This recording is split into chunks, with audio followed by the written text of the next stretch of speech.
ಈ ಥರ ನಂಬಿಸಿ ಕತ್ಕೊಯ್ದಿದೆಯಲ್ಲ, ನಿನಗಿಂತ ಮುಂಚೆ ನಾನು ಡೈರೆಕ್ಷನ್ ಮಾಡಲಿಲ್ಲ ಅಂದರೆ ನಿನ್ಗುಡ್ದವನ ಅನ್ಕೊಂತಾನೆ. ಅವ್ನಿಗೆ ಹೇಳ್ಬಿಟ್ಟು ಬಂದೆ, ಅವ್ನು 3 ಗಂಟೆ ಹಾಕೋದೇನ ಅಂತ ಅಂದಿದ್ದಕ್ಕೆ ಅವನು 6 ಗಂಟೆ ಹಾಕಿದಾನೆ ಬಿಡಿ ಗುರುಗಳೇ ಅಂತ ಅಂದ್ಬಿಟ್ಟ. ಕ್ಯಾಮ್ರಾಮನ್ ಬಂದು ಸೀತಾರಾಮ್ ಅವರು ಹಿಂಗೆ ನೋಡಿ ಸರ್ನ ಹಿಂಗೆ ಅಂದ್ರೆ ಹಿಂಗೆ ವಿಷ್ಣುವರ್ಧನ್ ಸರ್ ಬೇರೆ ಮೇಲ್ಗಡೆ ಇದ್ರು, ಇವ್ರಿಗೆ ಕೋಪ ಬಂದ್ಬಿಡ್ತು. 6 ಗಂಟೆ ಅಂದಿದ್ದು ಸರ್ನ ದೀಪಾಲೆ ಕಂಪನಿ ಎತ್ಕೊಂಡು ಇನ್ನು ಚಿಚ್ಚಕ್ಕೆ ಹೊಟ್ಟು ಕೆ ಮಂಜು ಅವರೇನೆ ಬೇಡ ಅಂತ ಅಂದಿದ್ರು ರಿಲೀಸ್ ಮಾಡೋದು ಆ ಡೇಟ್ಗೆ. ಯಾವ ಡೇಟ್ ಅಂತ ಅಂದ್ರೆ ನಾವು ಸಿನಿಮಾ ರಿಲೀಸ್ ಮಾಡೋಣ ಡೇಟಲ್ಲಿ ಅಪ್ಪು ಸರ್ದು ಜಾಕಿ. ಓಹೋ ಜಾಕಿ, ಹೌದು. ಆಮೇಲೆ ಲೂಸ್ ಮಾದವ್ರದ್ದು ಯಕ್ಷ, ಅವ್ರದ್ದೇ ಓನ್ ಬ್ಯಾನರ್. ನಾನಾ ಪಾಟೇಕರ್ ಬೇರೆ ಇಂಟ್ರೊಡಕ್ಷನ್, ಹೌದು, ಕನ್ನಡಕ್ಕೆ. ಹೌದು. ಅದಾದ್ಮೇಲೆ ನಮ್ಮ ಏರಿಯಲ್ಲಿ ಒಂದಿನ ಇವ್ರದ್ದು ರಕ್ಷಿತ್ ಶೆಟ್ಟಿ ಇವ್ರದ್ದು. ಅದ್ರ ಜೊತೆಗೆ ನಮ್ದು ಈ ಭೀಮಾ ತೀರದ ಅಂತಕರು ಏನಿದೆಯಲ್ಲ, ಆ ಕಾನ್ಸೆಪ್ಟ್ ನನ್ನ ಕೈಲಿ ಮಾಡಿಸ್ತಾರೆ. ಪೇಪರ್ ಕಟಿಂಗ್ಸ್ ಇದು ಕೊಡ್ತೀನಿ, ಅದಕ್ಕೆ ಪತ್ರಕರ್ತ ಅಂತ ನಾ ಹೆಸರಿಡ್ತೀನಿ. ಭೀಮಾ ತೀರದ ಅಂತಕರು ಆಕ್ಚುಲಿ ಫಸ್ಟ್ ನಾನು ಮಾಡಬೇಕು ಅಂತ, ಬಟ್ ಅದು ಡೈರೆಕ್ಟ್ ಮಾಡಿದ್ದು ನಮ್ಮ ಗುರುಗಳು ಓಂ ಪ್ರಕಾಶ್ ಅವರು. ಹೌದೌದು. ನಾನೇ ಗುರುಗೆ ದ್ರೋಹ ಮಾಡ್ದಂಗೆ ಆಗುತ್ತೆ ಅಂದ್ಬಿಟ್ಟು ನಾನು ಮಲ್ಲಣ್ಣ ಅವ್ರಿಗೆ ಇಲ್ಲ ನಾನು ಇದು ನಾನು ಮಾಡಲ್ಲ, ಇದು ನಮ್ಮ ಗುರುಗಳು ಮಾಡ್ತಾ ಇದ್ದಾರೆ ಅಂತ ಹೇಳ್ತೀನಿ. ಅವಾಗ ಅದಕ್ಕೆ ಇನ್ನೊಬ್ರು ಆ ಟೈಮಲ್ಲಿ ಅವ್ರಿಗೆ ಇನ್ನೊಬ್ರನ್ನ ಕರ್ಕೊಂಬಂದಿರ್ತಾರೆ. ಯಾರು ಇದು ಇವರೇ ಶಿವಕುಮಾರ್ ಸಜ್ಜನ್ ಅಂತ. ಸರಿ, ಅವಾಗ ಅವ್ರು ಏನು ಮಾಡ್ತಾರೆ, ಅವರು ಸರಿ ಇದನ್ನು ಬಿಟ್ಕೊಡಿ, ನನಗೊಂದು ಲೋ ಬಜೆಟಲ್ಲಿ ಒಂದು ಮಾಡಿಕೊಡಿ ಅಂದ್ಬಿಟ್ಟು ಅವರು ಒಂದು ಶೇಡ್ ಇಟ್ಕೊಂಡು ಮಾಡೋಣ ಅಂತ ಕತೆ ಮಾಡೋಣ ಅಂತ ಹೇಳ್ತಾರೆ. ಸರಿ ಆಯಿತು. ಅವರು 1.25 ಕೋಟಿ ರೂಪಾಯಿ ಲಾಸಸ್ ಮಾಡ್ತೀನಿ, ಅಷ್ಟರೊಳಗಡೆ ಒಂದು ಮಾಡಿ ಅಂತ ಅಂದಾಗ ಸರಿ ಆಯಿತು ಅಂತ ಅಂದಾಗ ನಾನು ಕತೆ ನಾನೇ ಹೇಳ್ತೀನಿ, ಅವ್ರ ಮೇಲೆ ಮಾಡಬೇಕು ಅಂತ. ಸರಿ ಆಯ್ತು, ಯಾರ ಮೇಲೆ ಮಾಡ್ಬೇಕು ಹೇಳಿ ಅಂತ ಅಂದಾಗ ಶಂಕರ್ನ ಶೇಡ್ ಇಟ್ಕೊಂಡು ಮಾಡ್ಬೇಕಂದ್ರೆ ಈ ಫೀಲ್ಡಿಗೆ ಬರ್ಬೇಕಂತಂದರೆ ಬ್ಯಾಕ್ಗ್ರೌಂಡ್ ಯಾರನ್ನೋ ಒಬ್ರು ಇರಬೇಕು, ಗಾಡ್ ಫಾದರ್ ಥರ. ಹೌದು. ಆ ಥರ ಇದ್ದಾಗ ನಿಮಗೆ ಆದಿ ಸುಗಮವಾಗಿರುತ್ತೆ. ಇಲ್ಲ ಅಂತಂದರೆ ಅನಿವಾರ್ಯ ಕಾರಣಗಳಿಂದ ಆಗುತ್ತೆ. ಕೆಲವ್ರ ಮನೆ ಪರಿಸ್ಥಿತಿ ಹಂಗಿರುತ್ತೆ, ಆಸೆ ಎಲ್ಲ ಎಂಥವ್ರಿಗೂ ನಾನು ಹೀರೋ ಆಗಬೇಕು, ಹೀರೋಯಿನ್ ಆಗಬೇಕು ಅಂತ ಅಂದಾಗ ಮೇಲಿರೋ ದೊಡ್ಡವ್ರು ಹೇಳ್ದಂಗೆ ಕೇಳಲೇಬೇಕು, ವಿಧಿ ಇಲ್ಲ. ಅದೇ ಬ್ಯಾಕ್ಗ್ರೌಂಡ್ ಇತ್ತಂದ್ರೆ ಇವರೇ ಕೈ ಕಟ್ಕೊಂಡು ನಿಂತ್ಕೊಂಡು ಹೇಳಿ ನೀವು ಹೇಳ್ದಂಗೆ ಮಾಡ್ತೀವಿ ಅಂತ ಇರ್ತಾರೆ. ತುಂಬ ಜನ ಹುಚ್ಚರಾಗಿದ್ದಾರೆ, ನಾವು ಕಣ್ಣಾರ ಕಂಡಂಗೆ. ಈಗಲೂ ನಮ್ಮ ಕಣ್ಮುಂದೆ ನೀವು ಇಲ್ಲೇ ಗಾಂಧಿನಗರದಲ್ಲಿ ನೋಡಿದ್ರೆ ಗೊತ್ತಾಗುತ್ತೆ. ಈಗ ಜಾಸ್ತಿ ನಾಗರ್ಭ ಇದೆಯಲ್ಲ, ಅಲ್ಲಿ ನೋಡಿ ಅಲ್ಲಿ ಓಡಾಡ್ತಾ ಇರ್ತಾರೆ, ಹುಚ್ಚರಾಗ್ಬಿಟ್ಟಿದ್ದಾರೆ. ಯಾಕಂದರೆ ಅವಕಾಶಗಳಿಲ್ಲ ಅವ್ರಿಗೆ. ಇನ್ನು ಇವ್ರು ದೊಡ್ಡ ಅವ್ರು ಹೇಳ್ದಂಗೆ ಹೇಳ್ತಾರೆ. ಕೆಲವರು ಅಸಿಸ್ಟೆಂಟ್ ಡೈರೆಕ್ಟರ್ಗಳಿಗೆ ಹೋದರೆ ನಿಮಗೆ ಕೆಲವರು, ನಾನು ಹೆಸರುಗಳು ಹೇಳಲ್ಲ, ಮನೆ ಬಾತ್ರೂಮ್ದೊಳಗೆ ಕೇಳ್ತಾರೆ ಗೊತ್ತಾ. ಆಮೇಲೆ ಮತ್ತೆ ಮುತ್ತಪ್ಪ ರೈ ಅವ್ರದ್ದು ರೈ ಅಂತ ಅನೌನ್ಸ್ ಮಾಡಿದ್ವಿ, ದರ್ಶನ್ ಸರ್ದು. ಅದು ಆ ಟೈಮಲ್ಲಿ ಮುತ್ತಪ್ಪ ರೈ ಸರ್ ಅವ್ರ ಮನೆಗೂ ಹೋಗಿದ್ವಿ ಕತೆ ಹೇಳೋದಕ್ಕೆ. ಆಗ ಒಂದು 3-4 ಸಲ ಫಸ್ಟ್ ನಾವಿಬ್ಬರೇ ಹೋಗಿದ್ವಿ. ನಾವಿಬ್ಬರೇ ಅಂತಂದರೆ ನಾನು ಡ್ರೈವಿಂಗ್ ಮಾಮೂಲಿ, ನಮ್ಮ ಗುರುಗಳು ಓಂ ಪ್ರಕಾಶ್ ಅವ್ರನ್ನ ಕರ್ಕೊಂಡೋಗಿದ್ವಿ ಅವ್ರಿಗೆ ಕತೆ ಹೇಳೋಕ್ಕೆ. ಅಲ್ಲಿ ಕತೆ ಅವ್ರಿಗೆ ಇಷ್ಟ ಆಗಿತ್ತು. ಅವ್ರ ಜೊತೆಯಲ್ಲಿ ಇದ್ದವರು ಇಲ್ಲ ಅದನ್ನು ಚೇಂಜ್ ಮಾಡಬೇಕು, ಇದನ್ನು ಚೇಂಜ್ ಮಾಡ್ಬೇಕು ಅಂತ ಹೇಳೋರು. ಇವರು ಗುರುಗಳು ಬಂದ್ಬಿಟ್ಟು ಸ್ವಲ್ಪ ಚೇಂಜ್ ಮಾಡ್ಕೊಳ್ಳೋರು. ಆ ಟೈಮಲ್ಲಿ ದರ್ಶನ್ ಅವರೇ ಇದ್ದಿದ್ದು ಅದಕ್ಕೆ. ನಿನ್ನ ಕಾರಲ್ಲೇ ಹೋಗೋಣ ಅಂತ ಅಂದಿದ್ರು. ಹಂಗಾಗಿ ರವಿ ಸರ್ ಮನೆಯಿಂದ ಅಲ್ಲಿ ಗಂಟ ಹೋಗಿ ಒಂದು 3 ಅವರ್ 4 ಅವರ್ ಅವ್ರ ಜೊತೆ ಸುತ್ತಾಡ್ಕೊಂಡಿದ್ದು. ಚೆನ್ನಾಗಿ ಜಾಲಿಯಾಗಿ ಮಾತಾಡೋರು. ನಾನು ಒಂದು ಸ್ವಲ್ಪ ರ್ಯಾಶಾಗಿ ಗಾಡಿ ಓಡಿಸ್ದಾಗ ಬೈದರು ನನಗೆ. ಗಾಡಿನ ಯಾವಾಗಲೂ ಹೆಣ್ಮಗಳು ಹೂ ಥರ ಓಡಿಸ್ಬೇಕು ಅಂತ ಇದು ಮಾಡೋರು. ಏನಂದರೆ ನಮ್ಮ ಗುರುಗಳಿಗೆ ಒಂದು ಸ್ವಲ್ಪ ರ್ಯಾಶಾಗಿ ಓಡಿಸ್ಬೇಕು. ಅದು ಬಿಟ್ಟರೆ ಗಣೇಶ್ ಅವ್ರ ಜೊತೆ ನಿಮ್ಮದು ನಾವು ತುಂಟ ಪಿಕ್ಚರ್ ಮಾಡಬೇಕಾದ್ರೆ ಅವ್ರು ಇನ್ನೂ ಜೂನಿಯರ್ ಆರ್ಟಿಸ್ಟ್. ಆವಾಗ ಅವ್ರಿಗೆಲ್ಲ ಪೇಮೆಂಟ್ಗಳು ನಾನೇ ಹೇಳ್ಕೊಡಿಸ್ತಾ ಇದ್ದೆ. ಅದು ಬಿಟ್ಟರೆ ನಮ್ಮ ಚಿಕ್ಕಮ್ಮನ ಮಗ ಇದ್ದಾರೆ, ಅವರು ರಾಜ್ಕುಮಾರ್ ಅವ್ರ ಬರ್ತ್ಡೇ ದಿವಸ ಏಪ್ರಿಲ್ 24 ಅವರು ಆ ಟೈಮಲ್ಲಿ crypto market stock market crypto market ಕೂಡ ಇರುತ್ತೆ. ಇದನ್ನು ರಾಜ್ಕುಮಾರ ನೆನ್ಸ್ಕೊಂಡ್ಬಿಟ್ಟು ಒಂದು 50 ಲಕ್ಷ ರೂಪಾಯಿ ಇನ್ವೆಸ್ಟ್ ಮಾಡ್ತಾರೆ ಅದಕ್ಕೆ. ಯಾಕೆ ಅವರು ದೇವ್ರ ಮೇಲೆ ಭಕ್ತಿ ಇಲ್ವ ಅವ್ರಿಗೆ? ದೇವರು ಅಂದರೆ ಅವ್ರಿಗೆ ಅದೇನು ಅದು ಅವ್ರನ್ನೇ ಕೇಳಬೇಕು. ಆದರೆ ಆ ಟೈಮಲ್ಲಿ ರಾಜ್ಕುಮಾರ ನೆನ್ಸ್ಕೊಂಬಿಟ್ಟು ಆಗ್ತಾನೆ. ಹಾಕಿ 2 ವಾರಕ್ಕೆ ಅದು ಡಬ್ಬಲ್ ಆಗುತ್ತೆ. ಅಂದರೆ ರಾಜ್ಕುಮಾರ್ ಅವರ ಒಂದು ಆಶೀರ್ವಾದ ಅವ್ರ ಮೇಲೆ ಬಿದ್ದಿದೆ. 50 ಲಕ್ಷ 2 ವಾರದಲ್ಲಿ ಡಬಲ್ ಆಗಿತ್ತು. ಇವರು ಲಾಭ ಮಾಡ್ಕೊಂಡಿದ್ದಾರೆ. ಅಂದ್ರೆ ಈಗ ಪ್ರೆಸೆಂಟ್ ಆರ್ವಿ ಆಸ್ಪತ್ರೆಯಲ್ಲಿ CO ಆಗಿದ್ದಾರೆ ಅವರು, ಯುನೈಟೆಡ್. ಓಕೆ. ಅವ್ರ ಜೊತೆ ಡ್ರೈವಿಂಗ್ ಆಗಿದ್ದೀನಿ. ಅವರು ನನ್ನ ಓಂ ಪ್ರಕಾಶ್ ಅವರಿದ್ದಂಗೆ.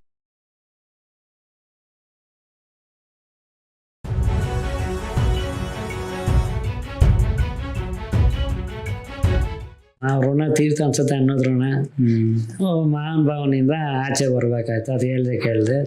ಆ ಮಹಾನ್ ಭಾವನೆಯಿಂದ ಆಚೆ ನೀವು ಬಂದ್ರಿ. ಸೊ ಮುಂದೆ ಏನೇನೆಲ್ಲ ಆಯ್ತು?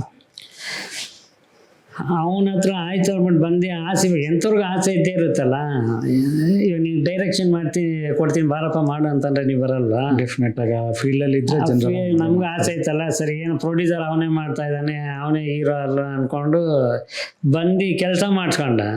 ತಿಂಗಳಾದ್ರೆ ನಾನು ಮನೆಗೆ ದುಡ್ಡು ಕೊಡ್ಬೇಕಲ್ಲ. ಹೌದು. 3 ತಿಂಗಳು ಕೆಲಸ ಸ್ಕ್ರಿಪ್ಟ್ ವರ್ಕ್ ಮಾಡಿಸ್ತಾ ಇದ್ದಾನೆ. ಅದು ಸರಿ ಇಲ್ಲ, ಇದು ಸರಿ ಇಲ್ಲ, ಇದು ಮಾಡ್ಕೊಂಡೆ ಇದು ಸರಿ ಸ್ಕ್ರಿಪ್ಟ್ ಅಂತ ಒಂದು ಇದಾಯ್ತು. ಸರಿ ಸ್ವಲ್ಪ ದುಡ್ಡು ಕೊಡಪ್ಪ ಮನೆಗೆ ಕೊಟ್ಬಿಟ್ಟು ಬರ್ಬೇಕು ಅಂತ ಅಂದ್ರೆ ನಾನು ಸರ್ ಏನಿದ್ ಗೊತ್ತಾ, ಏನನ್ನ ಸಾಧನೆ ಮಾಡ್ಬೇಕಾದ್ರೆ ದುಡ್ಡಿಗೆ ಆಸೆ ಪಡಬಾರ್ದು ಅಂತ. ಅಂದ್ರೆ ಫ್ರೀಯಾಗಿ ಮಾಡ್ಕೊಡ್ಬೇಕು ಅಂತ ಅಂದ. ನಾನು ಅದಕ್ಕೆ ಹಬ್ಬ ನನ್ನ ನಂಬ್ಕೊಂಡು ನನ್ನ ತಾಯಿ ತಂದೆ ಇವರೆಲ್ಲ ಇದ್ದಾರೆ. ಹೌದು. ನಾನು ಉಪವಾಸ ನಾನೇನು ಇಲ್ಲಿ ತಿನ್ಕೊಂಡು ಹಬ್ಬ ಇದ್ಬಿಟ್ರೆ ಅವ್ರನ್ನೇ ಮಣ್ಣು ತಿನ್ಸೋಣ ನಾನು ಅಂತ ಅಂದಿದ್ದಕ್ಕೆ ಅವನೇನೇನೋ ಬೇರೆ ಥರ ತತ್ವ ಏನೇನೋ ಮಾತಾಡ್ದ. ಅವತ್ತು ನೈಟು 10 ಗಂಟೆನೇ ಏನಾಗಿತ್ತು, ಗಿರಿನಗರಲ್ಲಿ ಆಫೀಸ್ ರೂಮ್ ಇದು ಮಾಡಿಕೊಟ್ಟಿದ್ದ. ಅಲ್ಲಿ ಮಾತಿಗೆ ಮಾತು ಬಂದ್ಬಿಟ್ಟು ನಾನು ಚಾಲೆಂಜ್ ಹಾಕ್ಬಿಟ್ಟೆ ಬಂದೆ. ಏನಂತ ಚಾಲೆಂಜ್ ಹಾಕಿದ್ರಿ? ಈ ಥರ ನಮ್ಸಿ ಕತ್ಕೊಯ್ದಿದೆಯಲ್ಲ, ನಿನಗಿಂತ ಮುಂಚೆ ನಾನು ಡೈರೆಕ್ಷನ್ ಮಾಡಲಿಲ್ಲ ಅಂದರೆ ನಿನ್ಗುಡ್ದೋಣ ಅನ್ಕೊಂತಾನೆ ಅವ್ನಿಗೆ ಹೇಳ್ಬಿಟ್ಟು ಬಂದೆ ನಾನು. ಅಂದರೆ ಅವರು ಡೈರೆಕ್ಷನ್ ಮಾಡೇ ಇರಲಿಲ್ಲ ಫಿಲಿಮ್ನ? ಇಲ್ಲ, ಅವರು ನಿಮ್ಮನ್ನ ಜೊತೆಲಿ ಕರ್ಕೊಂಬಂದಿದ್ದು ರೈಟರ್ ಆಗಿ ಮಾಡ್ಸಿನಿ ಅಂತ ಕರ್ಕೊಂಬಂದಿದ್ದು. ನೀವೇ ಮಾಡ್ಬೇಕು ಅಂದ್ಬಿಟ್ಟು ಹಿಂಸೆ ಇಕ್ಕಿ ಕರೆಸಿ 3 ತಿಂಗಳು ಕೆಲಸ ಮಾಡಿಸ್ಕೊಂಡು ಸಂಬಳದ ಕೇಳಿದಕ್ಕೆ ಹಂಗೆ ಹೇಳ್ದ. ಆ ಚಾಲೆಂಜ್ ಹಾಕಿದ್ಮೇಲೆ ಏನಾಯ್ತು? ಹೇಳ್ಬಿಟ್ಟು ಸೀದಾ ಅದು ಹತ್ಕೊಂಡ್ ಬರ್ತಾ ಇದ್ದೀನಿ. ಇನ್ನೇನು ಮಾಡ್ತೀಯ? ಗಾಳಿ ಆಂಜನೇಯನ ದೇವಸ್ಥಾನ ರೋಡ್, ಸಂಧಿ ರೋಡಲ್ಲಿ ಒಬ್ಬನೇ ಕೊಡಗೇಹಳ್ಳಿಲಿ ಹತ್ಕೊಂಡು ಬರ್ತಾ ಇದ್ದೀನಿ. ನಮ್ಮ ಅನಿಲ್ ಅಂತ ಗನ್ನನಿಲ್, ಅವನು ನಮ್ಮ ಬಾಬು, ಅವರು ಯಾವುದು ಶೂಟಿಂಗ್ ಮುಗಿಸ್ಕೊಂಡೇನೋ ಅಲ್ಲಿಗೆ ಬರ್ತಾಯಿದ್ರು. ನಾನು ಅವ್ರಿಗೆ ಒಂದ್ಸಲಿ ಮಾತ್ರ ಸಹಾಯ ಮಾಡಿದ್ದೆ ಅಷ್ಟೇ. ಅದೇನು ಸಣ್ಣ ಸಹಾಯ ಅದ. ಇದೇ ಹುಬ್ಬಳ್ಳಿ ಸಿನಿಮಾ ಮಾಡ್ಬೇಕಾದ್ರೆ ಇವರು ತಮಿಳ್ನಾಡಿಂದ AK-47 ಗನ್ಗಳು ಬೇಕಿತ್ತು. ತಮಿಳ್ನಾಡಿಂದ ಡಮ್ಮಿ ಇದು ತಮಿಳ್ನಾಡಿಂದ ತಗೊಂಬರ್ತಾ ಇದ್ರು. ಈ ಬಾಬು ತರ್ಸ್ಕೊಂಡಿದ್ದ, ಇಲ್ಲಿ ಜಾಸ್ತಿ ಬೇಕಿತ್ತು ಶೂಟಿಂಗ್ ಅಂತ ಅಂದಿದ್ದಕ್ಕೆ ಅತ್ತಿ ಬೆಲೆ ಹತ್ರ 17 ಗನ್ ಇಟ್ಕೊಂಡ್ಬಿಟ್ಟಿದ್ರು. ಯಾಕಂದ್ರೆ ಪೊಲೀಸ್ ಅವರು ಇಟ್ಕೊಂಡ್ಬಿಟ್ಟಿದ್ರು. ಅವಾಗ ಅವರು ಬಾಬು ನನಗೆ ಫೋನ್ ಮಾಡಿದ್ರು, ರಾಜು ಅವ್ರ ಈ ಥರ ಹಿಂಗೆ ಆಗ್ಬಿಟ್ಟಿದೆ, ಡೈರೆಕ್ಟ್ರು ಫೋನ್ ಮೇಲೆ ಫೋನ್ ಮಾಡ್ತಾ ಇದ್ದಾರೆ, ಗನ್ ಹಿಡ್ಕೊಂಬಿಟ್ಟಿದ್ದಾರೆ, ನಿಮ್ಗೆ ಯಾರನ್ನ ಪರಿಚಯ ಇದ್ರೆ ಸ್ವಲ್ಪ ಹೇಳ್ಬಿಡ್ಸಿ ಅಂತ ಅಂದ್ರು. ಅಂದ್ರೆ ಅವರು ಏನ್ ಅನ್ಕೊಂಡಿದ್ದಾರೆ, ಅದು ಒರಿಜಿನಲ್ ಗನ್ ಅಂತ ಅನ್ಕೊಂಡ್ಬಿಟ್ಟಿದ್ದಾರೆ, ಡಮ್ಮಿ ಗನ್ಸ್. ಡಮ್ಮಿ ಗನ್ಸ್ನ. ನಮ್ಗೆ ಆ ಟೈಮಲ್ಲಿ ಇವರು ಪತ್ರಿಕೆಯವರು ಇಲ್ಲಿ ವಿಜಯನಗರದಲ್ಲಿ ಇದ್ದಾರೆ. ಅವ್ರ ಹೆಸರು ಸಾಮಾನ್ಯವಾಗಿ ಅವ್ರ ಹೆಸರು ಹಾಕಲ್ಲ ಪೇಪರಲ್ಲಿ. ಈಶ್ವರ್ ಅಂತ ಹೇಳ್ತೀವಿ. ಈಶ್ವರ್ ಅಂತ ಅಂದ್ರೆ ಪೇಪರಲ್ಲೆಲ್ಲ ಅವ್ರು ಈಶ್ವರ್ ಅಂತಾನೆ, ಅವ್ರ ನಿಜವಾದ ಹೆಸರು ಬೇರೆ ಇದೆ. ಆ ಸಾರಿಗೆ ಫೋನ್ ಮಾಡಿದೆ ನಾನು, ಸರ್ ಈ ಥರ ಹಿಂಗಾಗಿದೆ ಅಂತ ಅಂದಿದ್ದಕ್ಕೆ ಅವರು ಯಾವ ಸ್ಟೇಷನ್ ಅಂತ ಕೇಳಿದ್ರು. ಅವ್ರನ್ನ ಅತಿ ಬೆಲೇಶನ್ ಅಂತ. ಸರಿ, ಅವ್ರೊಂದು ಫೋನ್ ಮಾಡಿ ಸಸ್ನ ಬಿಟ್ಕೊಟ್ರು. ನಮ್ಮ ಬಾಬುಗೆ ಅದೊಂದು ಇದು ಮಾಡಿದೆ. ಇವನು ಅನಿಲ ಅನ್ನೋನು, ನಾನು ಅನಿಲನು ಅವನು ಮುಸ್ಲಿಮ್ಸೇ ಅನ್ಕೊಂಡಿದ್ದೆ. ಇವನು ಯಾಕೆ ಹಿಂಗೆ ಕೊಡೋನೆ ಅಂತ. ಬಾಬು ಬಂದು ಮುಸ್ಲಿಮ್ಸು. ಇವನು ಆಮೇಲೆ ಹಬ್ಬದ ದಿವಸ ನಮಗೆ ಊರಿಗೆ ಹೋಗ್ಬೇಕು, ದುಡ್ಡಿಲ್ಲ ಅವತ್ತು. ಆವತ್ತು ಅಳ್ತಾ ನೀವು ಪೇಮೆಂಟ್ ಕೊಡಬೇಕಾಗಿತ್ತು, ಇಲ್ಲೂ ಪೇಮೆಂಟ್ ಆಗಿಲ್ಲ. ಅಳ್ತಾ ಇದ್ದ ಅವತ್ತು. ಅವಾಗ ನನಗೇನಂದರೆ ಶೂಟಿಂಗಲ್ಲಿ ಬಂದಿದ್ದ ದುಡ್ಡಲ್ಲಿ ಸ್ವಲ್ಪ ದುಡ್ಡು ಉಳಿಸ್ಕೊಂಡಿದ್ದೆ. ಇದೇ ನಮ್ಮ ಭವ್ಯ ಇವರು ಏನಾನ ಜ್ಞಾಪಕಾರ್ಥವಾಗಿ ಏನಾನ ಒಂದು ಇರಲಿ, ಎಲ್ಲ ದುಡ್ಡು ಇದೆ ಮನೆಗೆ ಕೊಡ್ತಿಯಲ್ಲ ಅಂದ್ಬಿಟ್ಟು ಅವ್ರನ್ನು ಒಂದು ಚೈನ್ ಮಾಡಿಕೊಟ್ಟಿದ್ರು. ಸರಿ ಅದನ್ನ ಅವ್ನು ಕೊಟ್ಟೆ ಅನಿಲನಿಗೆ. ಅವನ ಹತ್ರ ದುಡ್ಡಿಲ್ಲ, ಇವಾಗ ಚೈನ್ ಕೊಡ್ತೀನಿ, ಹಣ ಇಟ್ಕೊಂಡು ಎಷ್ಟು ಬರುತ್ತೋ ಅಷ್ಟು ತೊಗೊಂಡು ನೀನು ಬಂದು ಬಿಟ್ಕೊಡು ಅಂತ ಒಂದೇ ಸಲ ನಾನು ಕೊಟ್ಟಿದ್ದು. ಸರಿ ಅವನು ಊರಿಗೆ ಹೋದ ನಮಗೆ ಹೋಗಿ ಬಂದು ಮತ್ತೆ ಸಿನಿಮಾ ಮಾಡಿಬಿಟ್ಟು ಬಿಡ್ಸ್ಕೊಟ್ಟ. ಅದೊಂದು ಹೆಲ್ಪ್ ಮಾಡಿದ್ದಕ್ಕೆ ಅವ್ರು ನನಗೆ 3 ವರ್ಷ ಸಾಕೋರೆ. 3 ವರ್ಷ ಅಂದ್ರೆ ಅವ್ರ ಜೊತೆ ನೀವು ಒಂದೇ? ಹೌದಾ, ನಾನು ರೂಮಲ್ಲಿ ಇಟ್ಕೊಂಡು ನಾನು ನಡ್ಕೊಂಡ್ ಬರ್ಬೇಕಾದ್ರೆ ಯಾಕೆ ಏನಾಯ್ತು ಹಿಂಗಂತಾಗ ಆಯ್ತಾ ಹಿಂಗೆ ಆಯ್ತಾ ಅಂದಿದ್ದಕ್ಕೆ ಅವ್ರು ನನಗೆ ಧೈರ್ಯ ತುಂಬಿ ಇಲ್ಲೇ ರಾಮ ಮಂದಿರ ಹತ್ರ ರಾಘವೇಂದ್ರ ಲಾಡ್ಜ್ ಅಂತ ಐತೆ, ಅಲ್ಲಿ 1 ತಿಂಗಳು ಇಟ್ಟಿದ್ರು ನನ್ನ. 1 ತಿಂಗಳು ನನಗೆ ರೂಮಲ್ಲಿ ಇಟ್ಬಿಟ್ಟು ನನ್ನ ಖರ್ಚೆಲ್ಲ ಅವರೇ ನೋಡಿಕೊಂಡು ಆಮೇಲೆ ನನಗೆ ಅವ್ರು ಸಮಾಧಾನ ಮಾಡಿ ಸರಿ ಈ ಥರ ಹಿಂಗೆ ಮಾಡಿದ್ನ, ಸರಿ ಆಯಿತು ನೀವು ಬೇರೆಯವ್ರಿಗೆ ಟ್ರೈ ಮಾಡಿ ಅಂತ ಹೇಳಿದ್ರು. ಸರಿ ಅಲ್ಲಿ ಗಂಟ ಏನು ಖರ್ಚಾಗುತ್ತೆ ತಲೆ ಕೆಡ್ಸ್ಕೊಂಬೇಡಿ ಅಂದ್ಬಿಟ್ಟು ನಮ್ಮ ಅನಿಲು ಬಾಬು ಅವರು ನನಗೆ ಫೀಡ್ ಮಾಡ್ತಾಯಿದ್ರು. ಸರಿ ನಾನು ಅವಾಗ ಸ್ವಲ್ಪ ಸ್ಕ್ರಿಪ್ಟ್ಗಳು ಇದೆಲ್ಲ ಮಾಡಿಕೊಂಡು ಇದ್ದೆ. ಆ ಟೈಮಲ್ಲಿ ಏನಾಯಿತು, ನಾನೇ ಇವ್ರಿಗೆ ಹೇಳಿದೆ ಲಾಡ್ಜಲ್ಲಿ ಇರೋದು ಬೇಡ, ಜಾಸ್ತಿ ಖರ್ಚಾಗುತ್ತೆ ಅಂತ ಅಂದಾಗ ಮಂಜುನಾಥ ನಗರಲ್ಲಿ ಒಂದು ರೂಮ್ ಮಾಡ್ಕೊತೀವಿ. ಅಲ್ಲಿ ರೂಮ್ ಮಾಡಿದ್ಮೇಲೆ ಸಡನ್ನಾಗಿ ನನಗೊಂದು ಆಫರ್ ಬರುತ್ತೆ. ಯಾರಿಂದ? ನಮ್ಮ ನಾರಾಯಣ ಅವ್ರ ಕಡೆಯಿಂದ. ಈ ನಾರಾಯಣ ಯಾರು ಅಂತಂದರೆ ನಮ್ಮ ಓಂ ಪ್ರಕಾಶ್ ಅವರು ಜಾಸ್ತಿ ಜ್ಯೋತಿಷ್ಯ ನಂಬ್ತಾರೆ. ಅವ್ರ ಕಡೆಯಿಂದ ಒಬ್ರಿಗೆ ಸ್ಕ್ರಿಪ್ಟ್ ವರ್ಕ್ ಮಾಡ್ಬೇಕಂತೆ ಮಾಡಿಕೊಡಿ ಅಂತ ಹೇಳ್ತಾರೆ. ಗುರುಕುಲ ಅಂತ ಟೈಟ್ಲ್ ಇಟ್ಕೊಂಡಿರ್ತಾರೆ. ರಾಜ್ಕುಮಾರ್ ಸಮಾಧಿ ಮುಂದೆನೇ ಆಫೀಸು. ನೆಕ್ಸ್ಟ್ ಅವರೇ ಬರ್ತಾರೆ, ಅವರೇ ಪ್ರೊಡ್ಯೂಸರ್ ಬಂದ್ಬಿಟ್ಟು ಒಂದು ಕೆಲಸ ಮಾಡೋಣ, 30 ಲಕ್ಷ ರೂಪಾಯಿಯಲ್ಲಿ ಯಾವ್ದಾನ ಸಣ್ಣ ಪಿಕ್ಚರ್ ಮಾಡಿಕೊಡ್ತೀರಾ ಅಂತ ಹೇಳ್ತಾರೆ ಅವರು. ಸರಿ ಆಯಿತು ಅಂತ ಇದು ಮಾಡ್ತಾರೆ. ಡಿಸ್ಕಷನ್ಗೆ ಕುತ್ಕೊಂತೀವಿ. ಲೋ ಬಜೆಟಲ್ಲಿ ಮಾಡಬೇಕು ಅಂತ ಅಂದಾಗ ಅವಾಗ ನಮ್ಮ ಮನೆಯಿಲ್ಲ, ಅವನು ನನಗಿಂತ ತುಂಬ ಅಳುವ ಅವನು. ಸರಿ ಅವಾಗ ಹಿಂಗೆ ಕತೆ ಡಿಸ್ಕಷನ್ ಮಾಡಬೇಕಾದ್ರೆ ಸರಿ ನಾವು ಹೆಸರು ನಮ್ಮಿಬ್ರದ್ದು ಹಾಕೊಳ್ಳೋಣ ಅಂತ ನಾವೇ ಮಾತಾಡ್ಕೊಂತೀವಿ. ಫಸ್ಟ್ ಪಿಕ್ಚರ್ಗೆ ಗುಂಡ್ರು ಗೋವಿಗೆ ಡೈರೆಕ್ಟ್ ಹೆಸರು ಇಬ್ಬರ ಹೆಸರು ಬರುತ್ತೆ. ಸ್ಟಾರ್ಟಿಂಗಲ್ಲಿ ಇಬ್ಬರು ಮಾಡೋಣ ಅಂದ್ಬಿಟ್ಟು ತಾರೇಶ್ ರಾಜ್ ಅಂತ ನನ್ನ ಹೆಸರು ಚೇಂಜ್ ಮಾಡ್ಕೊತೀನಿ. ಅಲ್ಲಿ ನಮ್ಮ ಗುರುಗಳು ಒಬ್ರು ಹೇಳ್ತಾರೆ, ನಾನಿಲ್ಲ ಇಬ್ಬರ ಹೆಸರು ಬರುತ್ತೆ ಡೈರೆಕ್ಟ್ರ್ ಕನ್ನಡಲ್ಲಿ. ಹಿಂಗೆ ಕತೆ ಬಗ್ಗೆ ಮಾತಾಡ್ಬೇಕಾದ್ರೆ ಈ ಬಜೆಟ್ಗೆ ತಕ್ಕನಾಗ ಹಿಂಗೆ ಮಾಡ್ಬೇಕಲ್ಲ ಅಂತ ಅಂದ್ಬಿಟ್ಟು ಸರಿ ಒಂದು 4 ಜನ ಹುಡುಗರು ಈ ಮಾಡೋಣ ಅಂತ ಮಾತಾಡೋ ಟೈಮಲ್ಲಿ ಹಿಂಗೆ ತೀರ್ಥ ತೊಗೊಬೇಕಾದ್ರೆ ಸಡನ್ನಾಗಿ ಈ ಪದ ಬರುತ್ತೆ. 4 ಜನ ಹುಡುಗರು ಅಂತ ಅಂದಿಸೋಸ್ನ ಗುಂಡ್ರು ಗೋವಿ ಪದ ಅಂತ ಬರುತ್ತೆ. ಸರಿ ಆ ಬಜೆಟಲ್ಲಿ ಮಾಡೋಣ ಅಂದ್ಬಿಟ್ಟು ಎಲ್ಲ ಇದು ಮಾಡಿಕೊಂಡು ಕತೆ ಎಲ್ಲ ರೆಡಿ ಆಗುತ್ತೆ. ಹೀರೋನ ಯಾರು ಹಾಕೊಬೇಕು ಅಂತಂದಾಗ ಈಗ ಹಾಕಿರೋ ಬಂಡವಾಳನ ಬರಬೇಕಲ್ಲ. ಆ ಟೈಮಲ್ಲಿ ಇವನು ಸತ್ಯ, ನಾನು ಓಂ ಪ್ರಕಾಶ್ ರಾವ್ ಹತ್ರ ಇರಬೇಕಾದ್ರೆ ನೀವು ನಂಬಾದ್ರೆ ನಂಬಿ ಬಿಟ್ಟಾದ್ರೆ ಬಿಡಿ, ಅವನ ಹೆಸರು ಶಂಕರ್ ಬಾಬಾ ಆಮೇಲೆ ಸತ್ಯ ಅಂತ ಇಟ್ಕೊಂಡ. ಅವರು 2 ಹೆಸರಿದೆ ಬೇಸಿಕಲಿ. ಅವನು ಬೆಳಗಿನ ಜಾವ 5 ಗಂಟೆಗೆಲ್ಲ ಬಂದ್ಬಿಡ ಓಂ ಪ್ರಕಾಶ್ ರಾವ್ ಮನೆ ಹತ್ರ. ಅವ್ರ ಗುರುಗಳವರು ಇದೇನು ಬಂದಿರ್ತಾರೆ ಇವನ್ ಮುಖ ನೋಡ್ಬೇಕಲ್ಲ ಅಂತ ಇದು ಮಾಡೋರು. ಸರಿ ಅವಾಗ ಅವನಿಗೆ ಹೇಳಿ, ಯಾಕಂದ್ರೆ ಅವನದು ಈ ತುಂಟಾ ಪಿಕ್ಚರ್ ಇದರಲ್ಲೆಲ್ಲ ಫೋಟೋ ಶೂಟ್ ಎಲ್ಲ ಮಾಡಿದ್ವಿ.